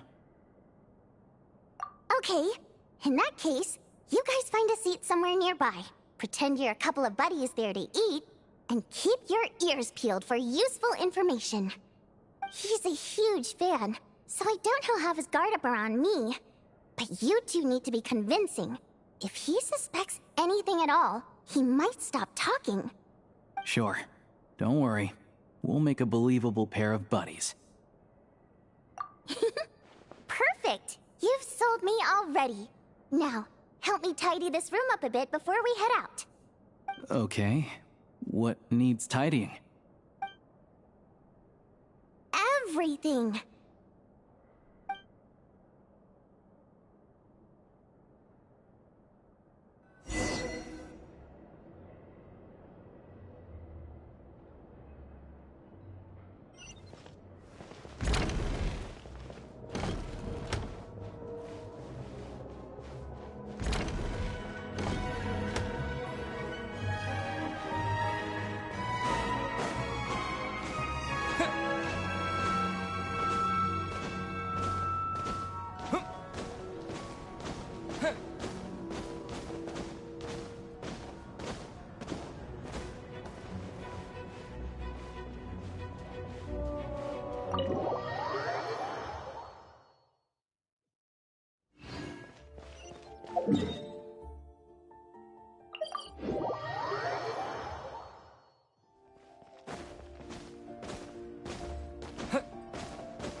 We come here often, so we shouldn't stand out.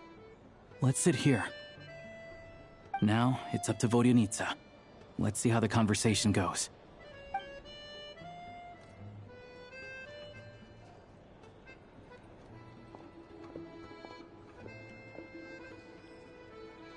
Mr. Mitya! Over here! Over here! Oh, sorry. I got a little held up on my way here. Now we have even less time than we planned.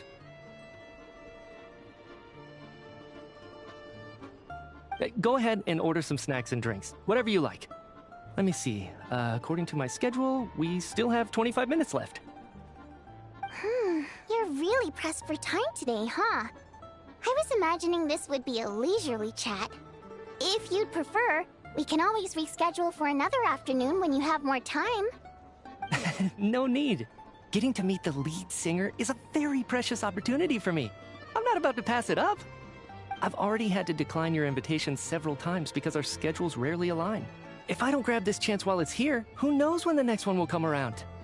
Well, it's very kind of you to make time just for me. I'm not too sure, to be honest.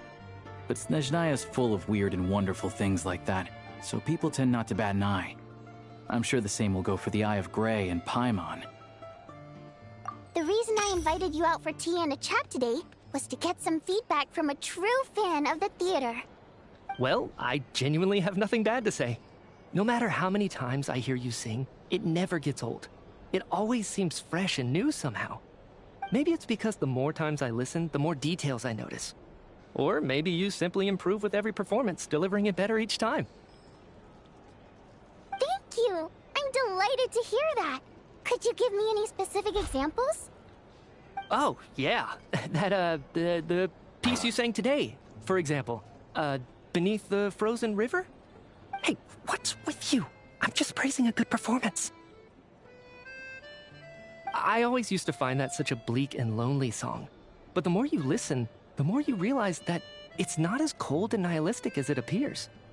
When you really dig down into it, there's a certain level where you're surprised by the emergence of hope. Wow, I'm impressed. I didn't expect you to pick up on that. I Actually, I only tried out that ankle after talking with a composer. Still, Beneath the Frozen River wasn't on today's program. Oh, really? But it's a classic. You sing it every time. Almost every time. Oh. Well then, let me say a few words about that other all-time classic, Flying in the Wind from the Mountain Sparrow. I didn't sing that one today either. My voice wasn't quite up to it, so I switched it out at the last minute. Oh. But, Sorry, Mr. Mitya, but you were at the theater today, yes? Of course I was. Remember? I said hello to all the troupe members before the show started. You, Odette, and the others. So, what did Odette sing today? Elegy of the Snow-Winged Goose, of course. Correct. I see. I see. You find my singing boring, don't you? That's why you don't remember a single song. Looks like I'll need to cut a few from the program next time. No, that's not it. I swear. All right. I'll be straight with you. I'm sorry. My mind was wandering as you took the stage today. I enjoy watching your shows because the exquisite performances stimulate the mind. It always sparks some inspiration for my research. So, whenever I get stuck at work, I come to the theater for a change of pace. Odette's dance during the Elegy of the Snow-Winged Goose today was simply incredible. It got me wondering what she's been going through recently. That look of sheer defiance in the face of utter tragedy? It was so inspiring. I started scribbling in my notebook right away. Not that I made a ton of progress in the grand scheme of things, but I still think it was productive. By the time I snapped out of it, the entire show had finished. So what you're saying is, you didn't listen to my singing at all? Unfortunately not. I'm sorry. I don't know which is more disrespectful. The fact that I don't always come for the show itself, or the fact that I missed your performance. Seems like things are getting a little awkward. Mitya just stepped into a conversational minefield. If there's one thing Vodyanitsa doesn't like, it's people who show disrespect for her performance. This meeting was so hard to set up. Don't tell me it's already falling apart. It's fine. I suppose this is affirming in its own way. At least, it shows that our performance really touches people's hearts, right? Don't let it bother you. It certainly doesn't bother me. She's showing a lot of restraint. Well, I'll be sure to let Odette know how much you adored her performance. Please don't say that. I always love your performances too. It's just that inspiration struck at the wrong time today. I'm usually all ears. I know, I can tell. That's why I value your opinion. I'm sure some people can't stand it when others praise their coworkers right to their face, but not me. No, sir. Fair enough. I still feel kinda bad, though. But you know what I really can't stand? People who only show up to the theater to pretend that they're cultured. Makes me sick to my stomach. Oh, yeah, 100%. There are too many of those people around. By the time they're walking out the door, they've forgotten all about the show. What's wrong? You look furious. I don't know if you've heard about the boss of the Iskra manufacturing plant. He isn't even a theater investor, but he always demands the same privileges as actual investors. Box tickets only, premium drinks, even the right to request specific songs. Well played, Vodyanitsa. Seems like she's harnessing her rage to steer the conversation back on track. Now that you mention it, I've interacted with that guy before. I gotta say, everyone holds him up as an example of a benevolent businessman, but I don't know. I don't see it. Yeah, he couldn't care less about what's happening on stage. He's just there to flaunt his social status. I hate that I have to prepare programs for guys like that. What's the big deal with that factory he runs anyway? I asked around a bit and heard some pretty shocking stories. Sounds like he's just another greedy capitalist. Oh, really? Yep, the things people are saying are pretty damning. Low wages, insanely long working hours, equipment running around the clock. And as if that's not bad enough, he also strictly forbids his employees from giving any kind of interview.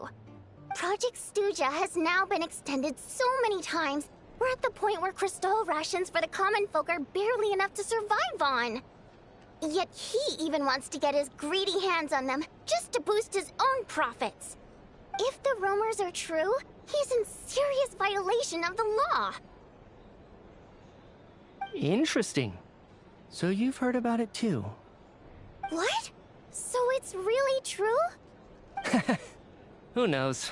I've only heard the same rumors you have. But there's no smoke without fire. The Rooster's been coming down on us hard lately, demanding that we track and trace every single batch of Crystal. My coworkers in the Department of Energy have been tearing their hair out over it. The Rooster? I didn't realize he cared that much. Yeah. Even though there are no restrictions on Crystal trading, the poor will wind up freezing to death if we let the rich buy as much as they want. That's clearly unfair. Looks like we'll need to arrange an investigation into the Iskra manufacturing plant as soon as possible. I never knew you kept up with current affairs beyond the theater, Miss Vodyanica. You really have a heart for the common person. Most Fae in your position have long been indifferent to the plight of humans. Well, those of us who choose to live in human cities are naturally going to pay attention to any significant upheaval. Isn't the Rooster a Fae himself? I'm just surprised to learn that even someone with as much experience as him is getting so stressed out over Project Stuja. What is the end goal of this project anyway? This is it. We're finally going there. I'm sure Mitya can sense on some level that she's fishing for information. But since their conversation is so relaxed, he might just let something slip. It's stressing me out too. If I'd only made better progress with my research, things wouldn't have dragged on this long. Oh, so your work is related to Project Stuja? That's right. The Armory Palace needs a brand new energy source. Not the power of the Light Realm, and not elemental energy. Right now, the only thing that meets the requirements is the power contained within stellar linchpins. But harnessing that power is costly. Each step of the process requires enormous amounts of Kresnik crystal, from extraction to quantification to attempts at conversion. Progress has been painfully slow, and the team is getting burned out as time goes by. Sometimes, I see people staring into space, as if in a trance. Could it be that this new energy source has side effects? No, it doesn't affect us, because the energy is used for... Okay, I got it. Stop choking me. Sorry, I can't talk about that. I think we're all just exhausted. We've been working ourselves to the bone for so long, with so little progress to show for it. It's no wonder people are struggling to stay motivated. Seems like I owe you an apology. I shouldn't have gotten so mad at you for not paying attention during the show. Don't worry about it. I count myself lucky, to be honest. I don't envy the people who work closely with the Tsaritsa herself. I'd much rather be in my current position. At least I don't have to shoulder any major responsibilities. So they're trying to develop a completely new kind of energy. Yeah, censored by a scarf. Who would have thought? Oh, dear. It looks like my time is up. I'm afraid I have to leave. I'm so sorry. We ended up barely talking about the theater. That's okay. It was a pleasure chatting with you, really. Let's make up for it next time. Yeah, hopefully once the work pressure eases up a little, I'll be able to focus more on the performance, and then we'll have more to discuss. We touched on some confidential issues today. I'd be grateful if you could keep it between us. That could have gone worse. Nice job. Why was Mitya in such a hurry to leave, though? Sorry, routine inspection.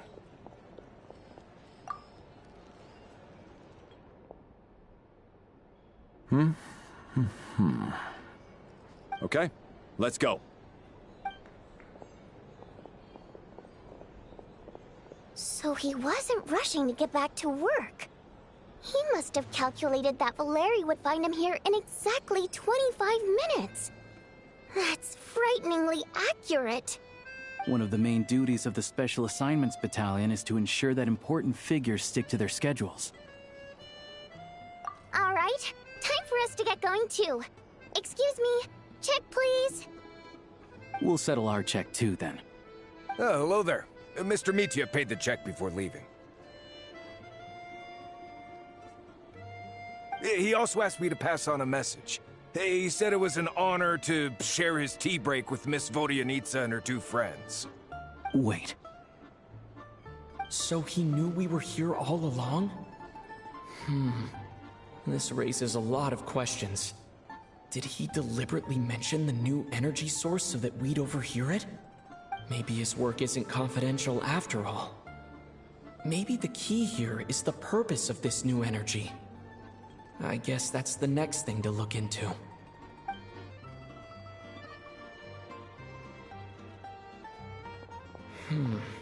Vodyanitsa and Alosha have left. Time to head back and call it a day.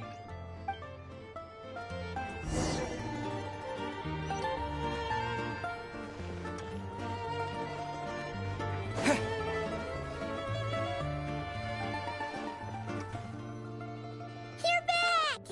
Here pretty early today. Paimon was just gonna mention that. After she woke up today, Paimon felt like her temperature was completely back to normal. But her strength still hasn't returned. Still, there's some good news. Paimon thinks she might have figured out the source of the problem. It's like there's some kind of mysterious power affecting Paimon. Paimon's never felt this way before during any of her travels. She only started feeling this way since we arrived in Snezhnaya. That's right. The Armory Palace needs a brand new energy source. Could that have something to do with this? What is it? You're making that face again. You know, the one you get whenever you have a light bulb moment?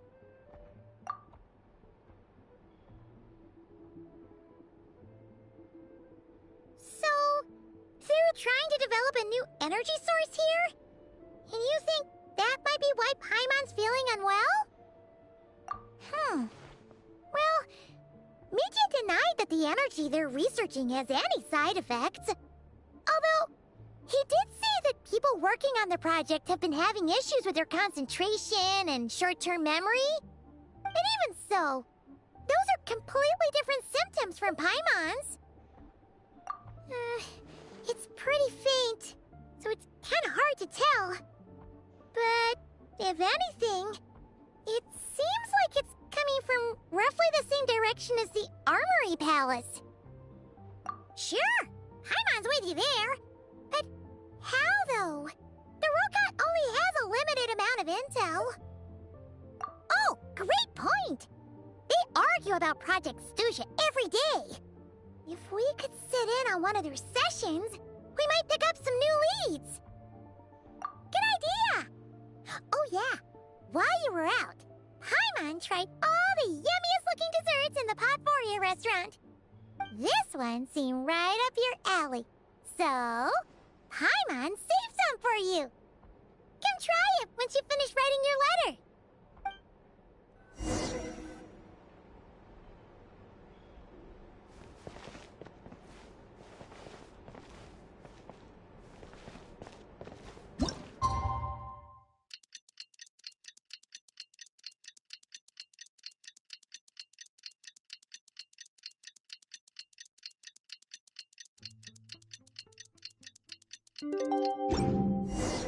Alosha replied. He says that we won't be able to speak at the Vetcha, but he can arrange for us to attend as visitors. Time to get ready. Then head to the Snezhnagrad Vetcha. You're back! Paimon's been working on the crossword puzzle in the newspaper. It's actually pretty fun. Oh, shoot! Paimon forgot the moment ago.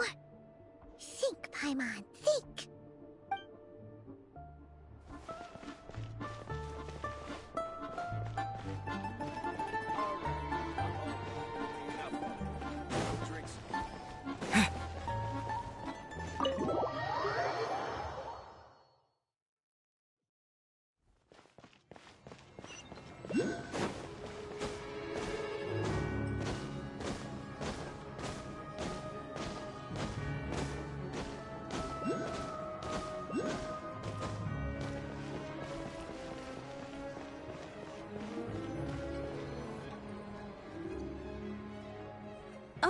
Miss Vodyanitsa, prima donna of the Korolievsky troupe. What a surprise meeting you here. Will you be sitting in on a session of the Vetcha? Sorry, I'm not taking interviews today. Oh good, you're here. The session's about to begin. Let's get inside. Please wait, Miss Vodyanitsa. Could you introduce me to your new friend?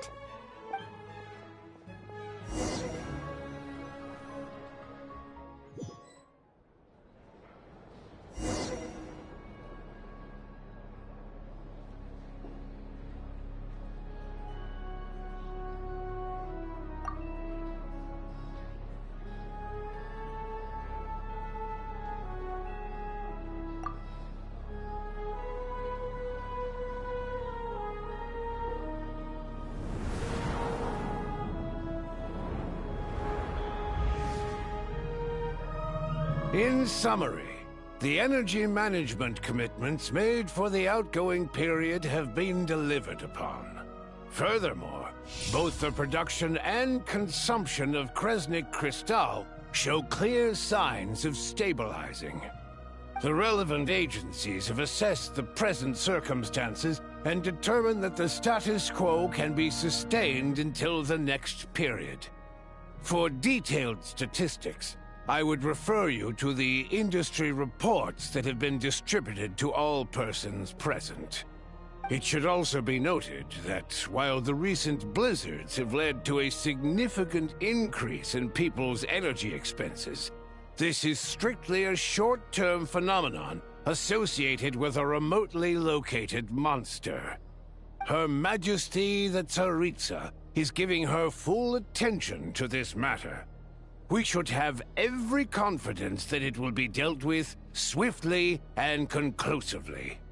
A financial report on disaster relief is also present in this report, courtesy of Pantalone. They cover the same old ground every single time. The rooster never seems to mind, but everyone else is getting tired of it. There's a general lack of trust. People aren't seeing any tangible benefits that affect them directly. Of course, none of that will be reflected in any of the reports on the table. Yeah, if it weren't for these hard copy documents, I could have at least made something up. Oh, don't mind me. I'm just out here trying to hit my interview quotas. Bring out the kvass. Ever read it? Best-selling newspaper in town. If I remember correctly, you guys don't even have a sales permit. You have to sell from stalls on the street. Okay then, best-selling street stall newspaper in town. Still counts.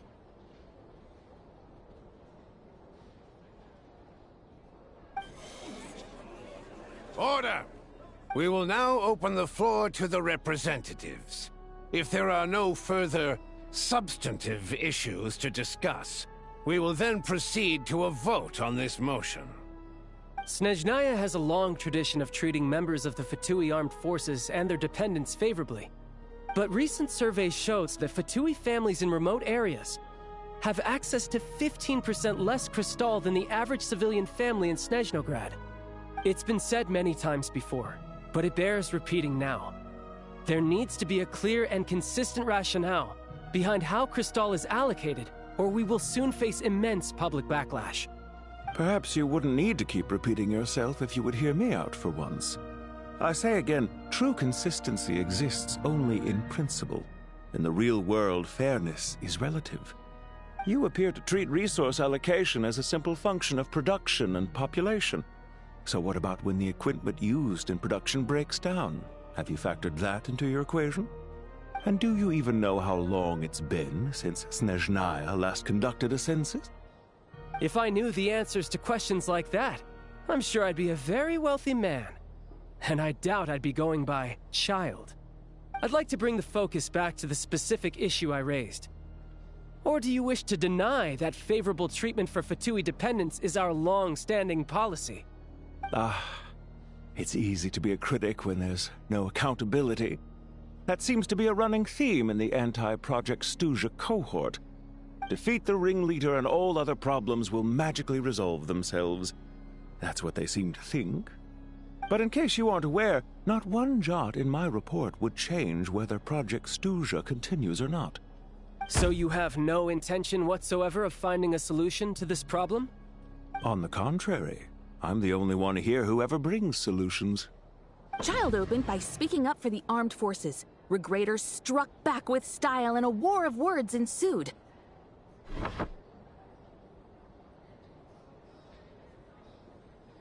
Our reporter was live on the scene to get the audience's reaction as it all unfolded. Who do you support? The people have spoken! Child received raucous applause from the crowd as he pushed Regrator onto his back foot with a relentless barrage of questions. It had to be seen to be believed. Now you see why they don't have a sales permit. However this reporter wants to spin things, I haven't forgotten that Tartaglia was representing the Northland Bank when we first met in Liyue. So surely, their relationship can't always have been this strained. You two are getting off topic. Let's focus on what the data is saying. Mr. Pantalone, may I speak on your behalf? Oh, please do. I'm more than happy to save my breath. Crystal distribution policy undergoes modifications with each new period. The ultimate goal being to find the most reasonable method of allocation, which I believe is what Mr. Tartaglia also seeks. But I fear many may have been misled on this topic by extremist activists. To clarify, Project Stuja is not the root cause of the problem. It is merely a framework for resource distribution. The most recent reports all point to Snezhnaya's resilience and adaptability during this period of fine-tuning, and give clear indications that a distribution framework is improving with each iteration. To make drastic adjustments without first considering the risks would likely do more harm than good. It would be a waste of the hard-won experience we've gained to date. Renowned scholar of finance, Arapov spoke up to clarify the fiscal logic, clearly alluding to social organizations like the Rokot in his words. With the notorious Lelek still active to this day, should the Rokot be held responsible? No, there is someone else to blame. She's just rephrasing what Mr. Pantalone said. The Rokot are the critics he accuses of taking no responsibility for their actions. As for Lilik, you won't have heard of him yet. He's currently the most famous member of the Rokot. Well, more like infamous. Ending Project Stuja has become an obsession for him. Unlike the more decent ones among us, he believes that votes in the Vetcha are all that matter. So whether it's threats, coercion, or bribery, he'll use whatever means necessary to get people to change their vote. And since we're already on the subject, what do you think of Lelek's methods? Are you for or against? Well, whatever the story is, his actions benefit us all. We stand with Lelek. At least someone here wants to take this discussion seriously. I've been considering that issue myself.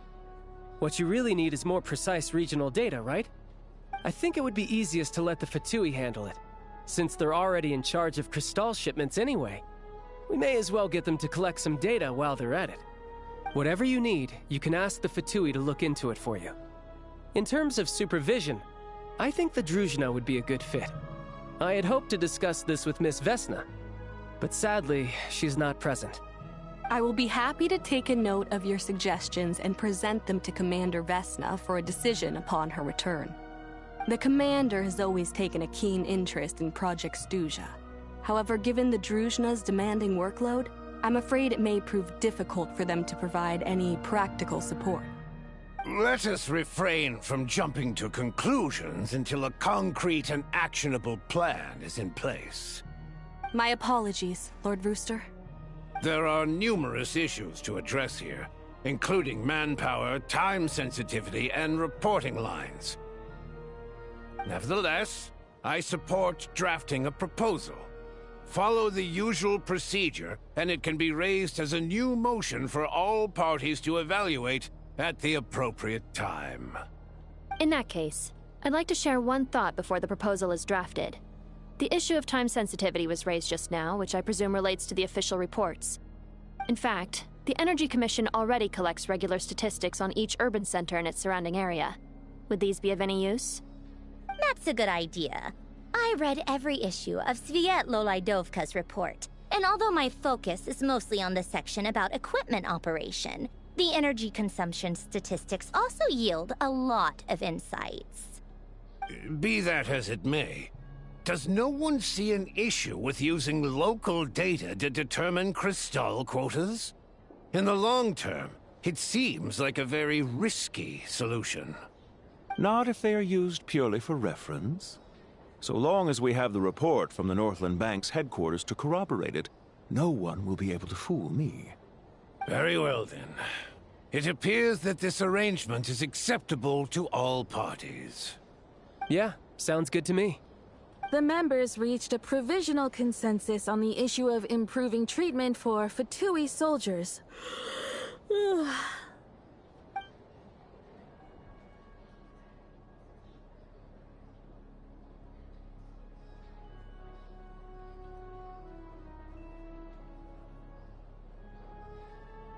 Today, the prima donna of the Korailievsky troupe attended a session of the Snezhnograd Vecha in the company of a dashing young man.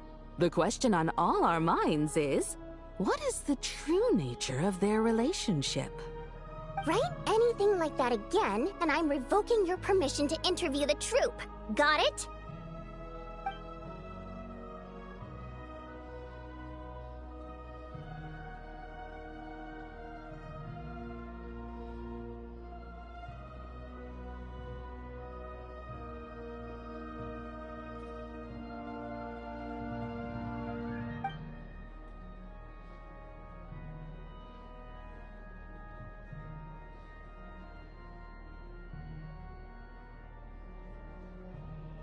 Now then, if there are no further contributions from those present, we shall proceed to the final vote.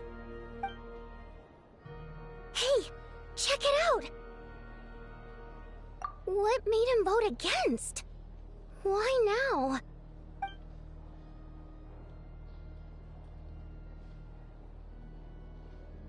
The votes have been tallied.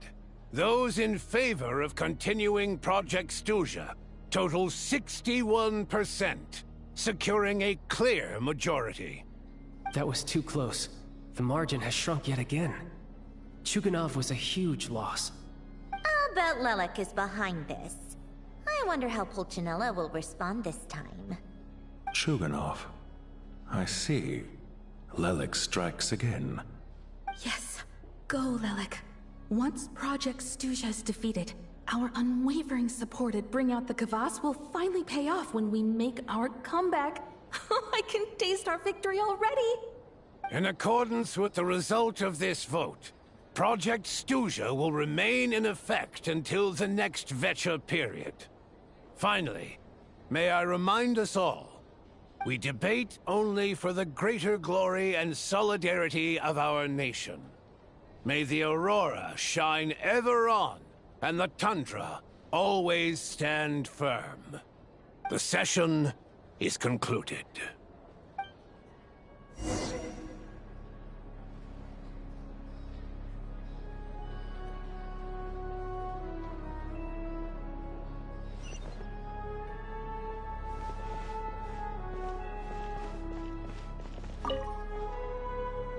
I have to say, I really wasn't expecting Chuganov to vote against Project Stuja. Well, in principle, Snezhnaya's business and political elites ought to be the ones least likely to oppose it.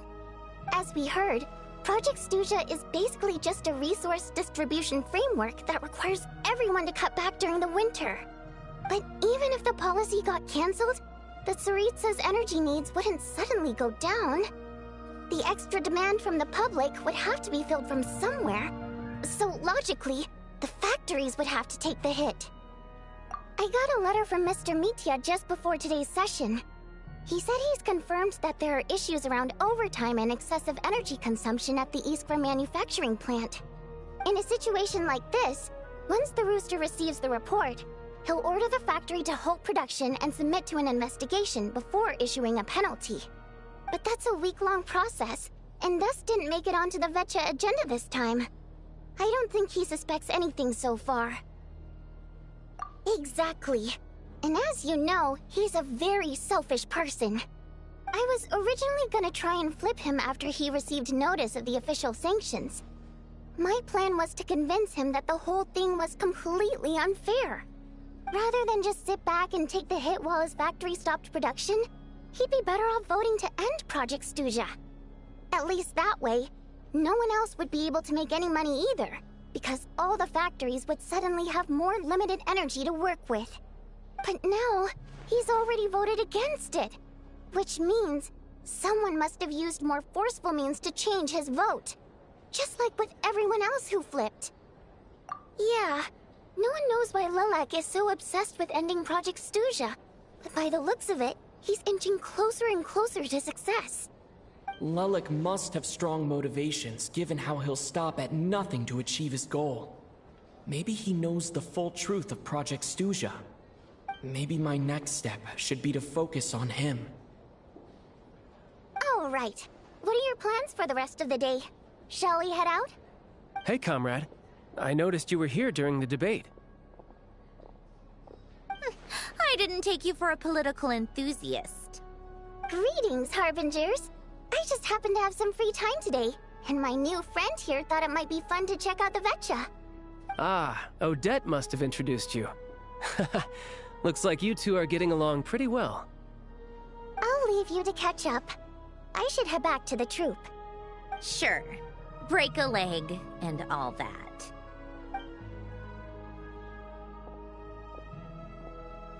Thought it might be fun to check out the Vetcha, did you? Things are never that simple with you, Traveler. There's no way you're here for kicks and giggles. Tell me I'm wrong. Oh, yeah. To some, he's a captivating enigma. To others, he's the bane of their existence. No one ever thought that some anonymous nobody from the Rokot could cause such a stir. Huh? You want to look into Lelik? Then I'm sure his days of anonymity are numbered. What do you think, Sandrone? Fine by me, I guess. If the Traveler actually manages to expose Lelik, it'll be doing Pulcinella a favor. In return, it seems fair to let him in on what we've learned so far. My thoughts exactly. Sharing is caring, after all. Head back to Glupov and grab the files on Lelik. It's easier to just pull the records than go through the rigmarole of getting the Traveler a visitor's permit. As you command, child, sir. In that case, since we're going to be waiting anyway, I'll have someone brew a pot of black tea.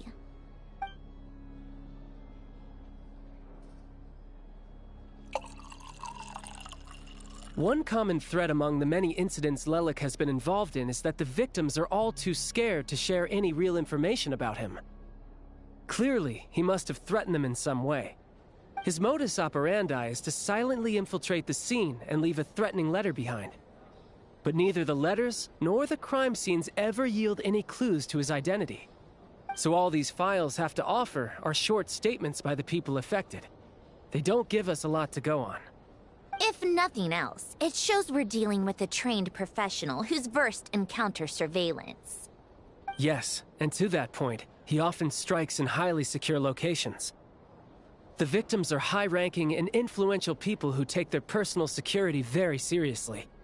Somehow, Lelik slips right into their rooms without making a sound. There's never any eyewitnesses, nor the slightest trace of a break-in.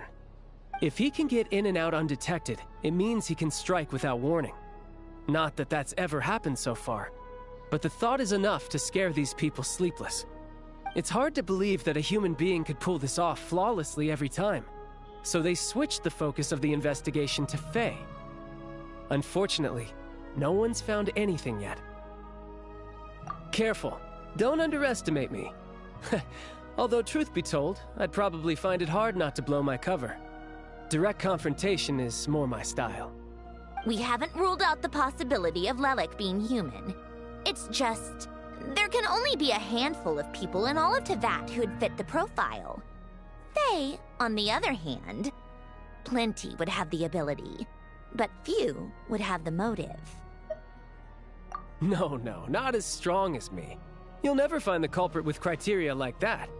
Let's go with a little weaker than me. There's no denying that Master is strong, but meticulous. We can only hope. He's just trying to find a reference point. Stop getting fixated on who's stronger than who. But that's the most important thing. In my opinion, anyway.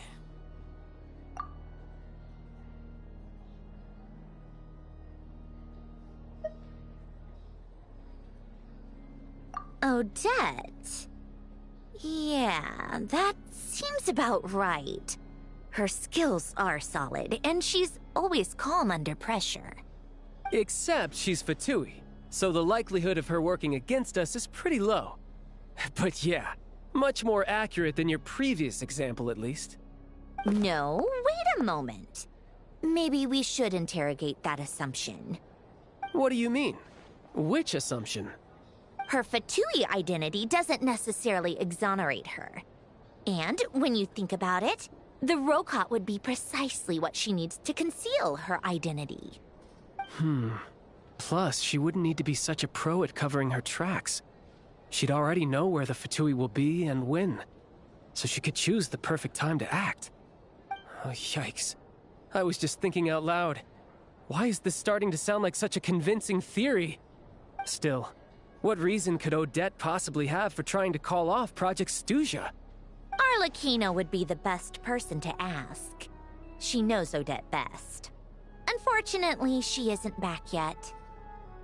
Rosaline used to open up to her in private about her struggles with Odette.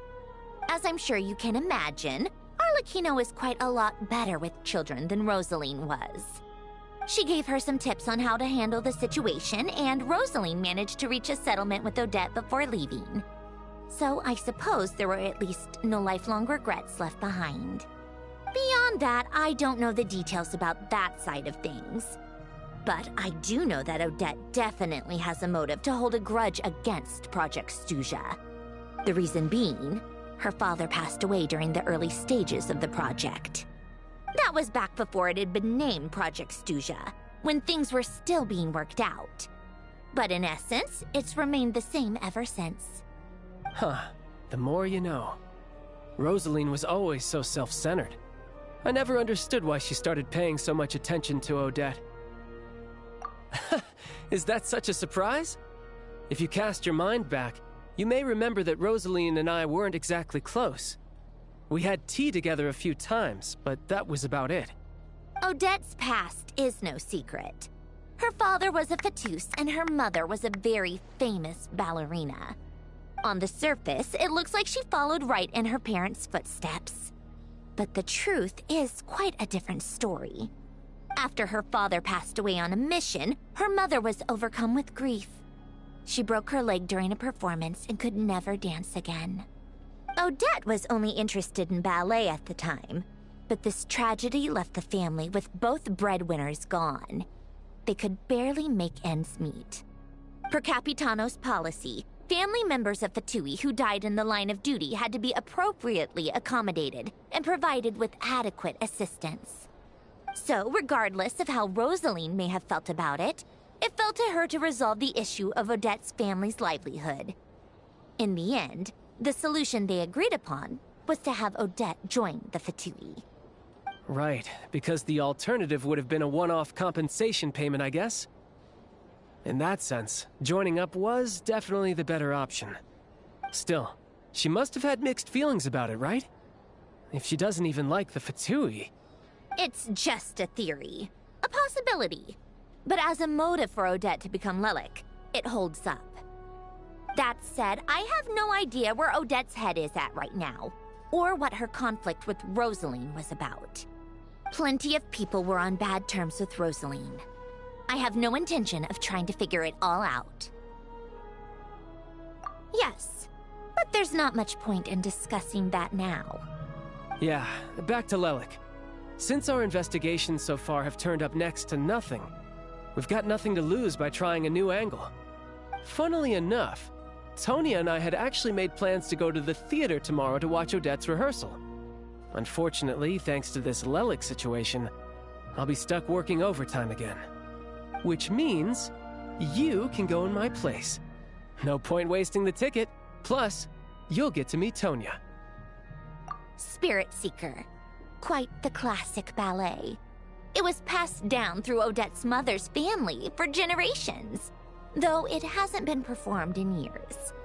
But Odette's been practicing it diligently, and it's finally ready for a return to the stage. Excitement is through the roof. Tickets for the official performance sold out long ago. Tonya's excited for it too. She's desperate to see it no matter what. Personally, it's not really my kind of thing, but since she's my little sister, I had to figure something out. I've actually seen it several times before. The story's pretty straightforward. The lead character follows a trail of clues left behind by a spirit, gradually recovering her memories along the way. It's a tale of love and regret. So not exactly reinventing the wheel, at least by today's standards. But when that classic melody kicks in and the lead character begins to dance, it always gets me. It really is beautiful. Not an easy dance to do justice to, though. I know it's always been Odette's dream to perform this piece, but I'm not sure she's really ready. In that case, I think that even if she is Lelik, we should wait until her performance is over before we respond. I'll let you take it from here, comrade.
You made a ton of progress today. It's good that everything's going so smoothly. Next step is to head back to the theater and get a clear answer from Odette. Either way, Paimon doesn't get the sense that she's a bad person. Sure, she might have done some pretty extreme things, but Paimon bets she has her reasons. Maybe this is going too far, but like, with everything she's managed to do so far, wouldn't it make more sense in theory to be even more, you know, heavy-handed? Why leave a letter when she could, well, we know there are plenty of other ways to keep people in line, right? The point is, she could have gone further, but she didn't. So, if it is her, she's got some principles at least. Yeah! Well, all you can do is follow the facts wherever they lead. No change, really. But that thing Paimon told you about yesterday? Paimon feels like she can sense it more clearly now. Hearing you talk about your day makes Paimon itch for an adventure. If only she could be there with you so we could experience it all together. Yeah, I wish you could be there too. I'm not used to adventuring alone. But don't worry, we'll get to the bottom of this. Guess it's just one of those things. Never mind. Paimon will behave herself and keep resting.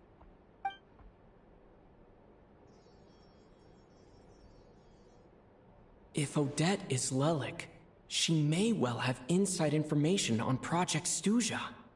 Her father was involved with the project's early implementation and tragically died in the process. Now, she's dedicated herself to bringing it to an end. It's hard to imagine she could have gotten this far without knowing anything at all about the Tsaritsa's true intentions. When she spoke to us as a member of the Fatui, how much did she let on? And how much was she hiding? Only time will tell. Maybe tomorrow, everything will be answered. Hey look! It's snowing! Could be a tough day ahead. Make sure you wrap up warm tomorrow.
You're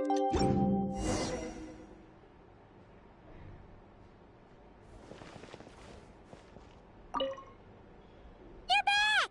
Paimon's been working on the crossword puzzle and... Oh, shoot!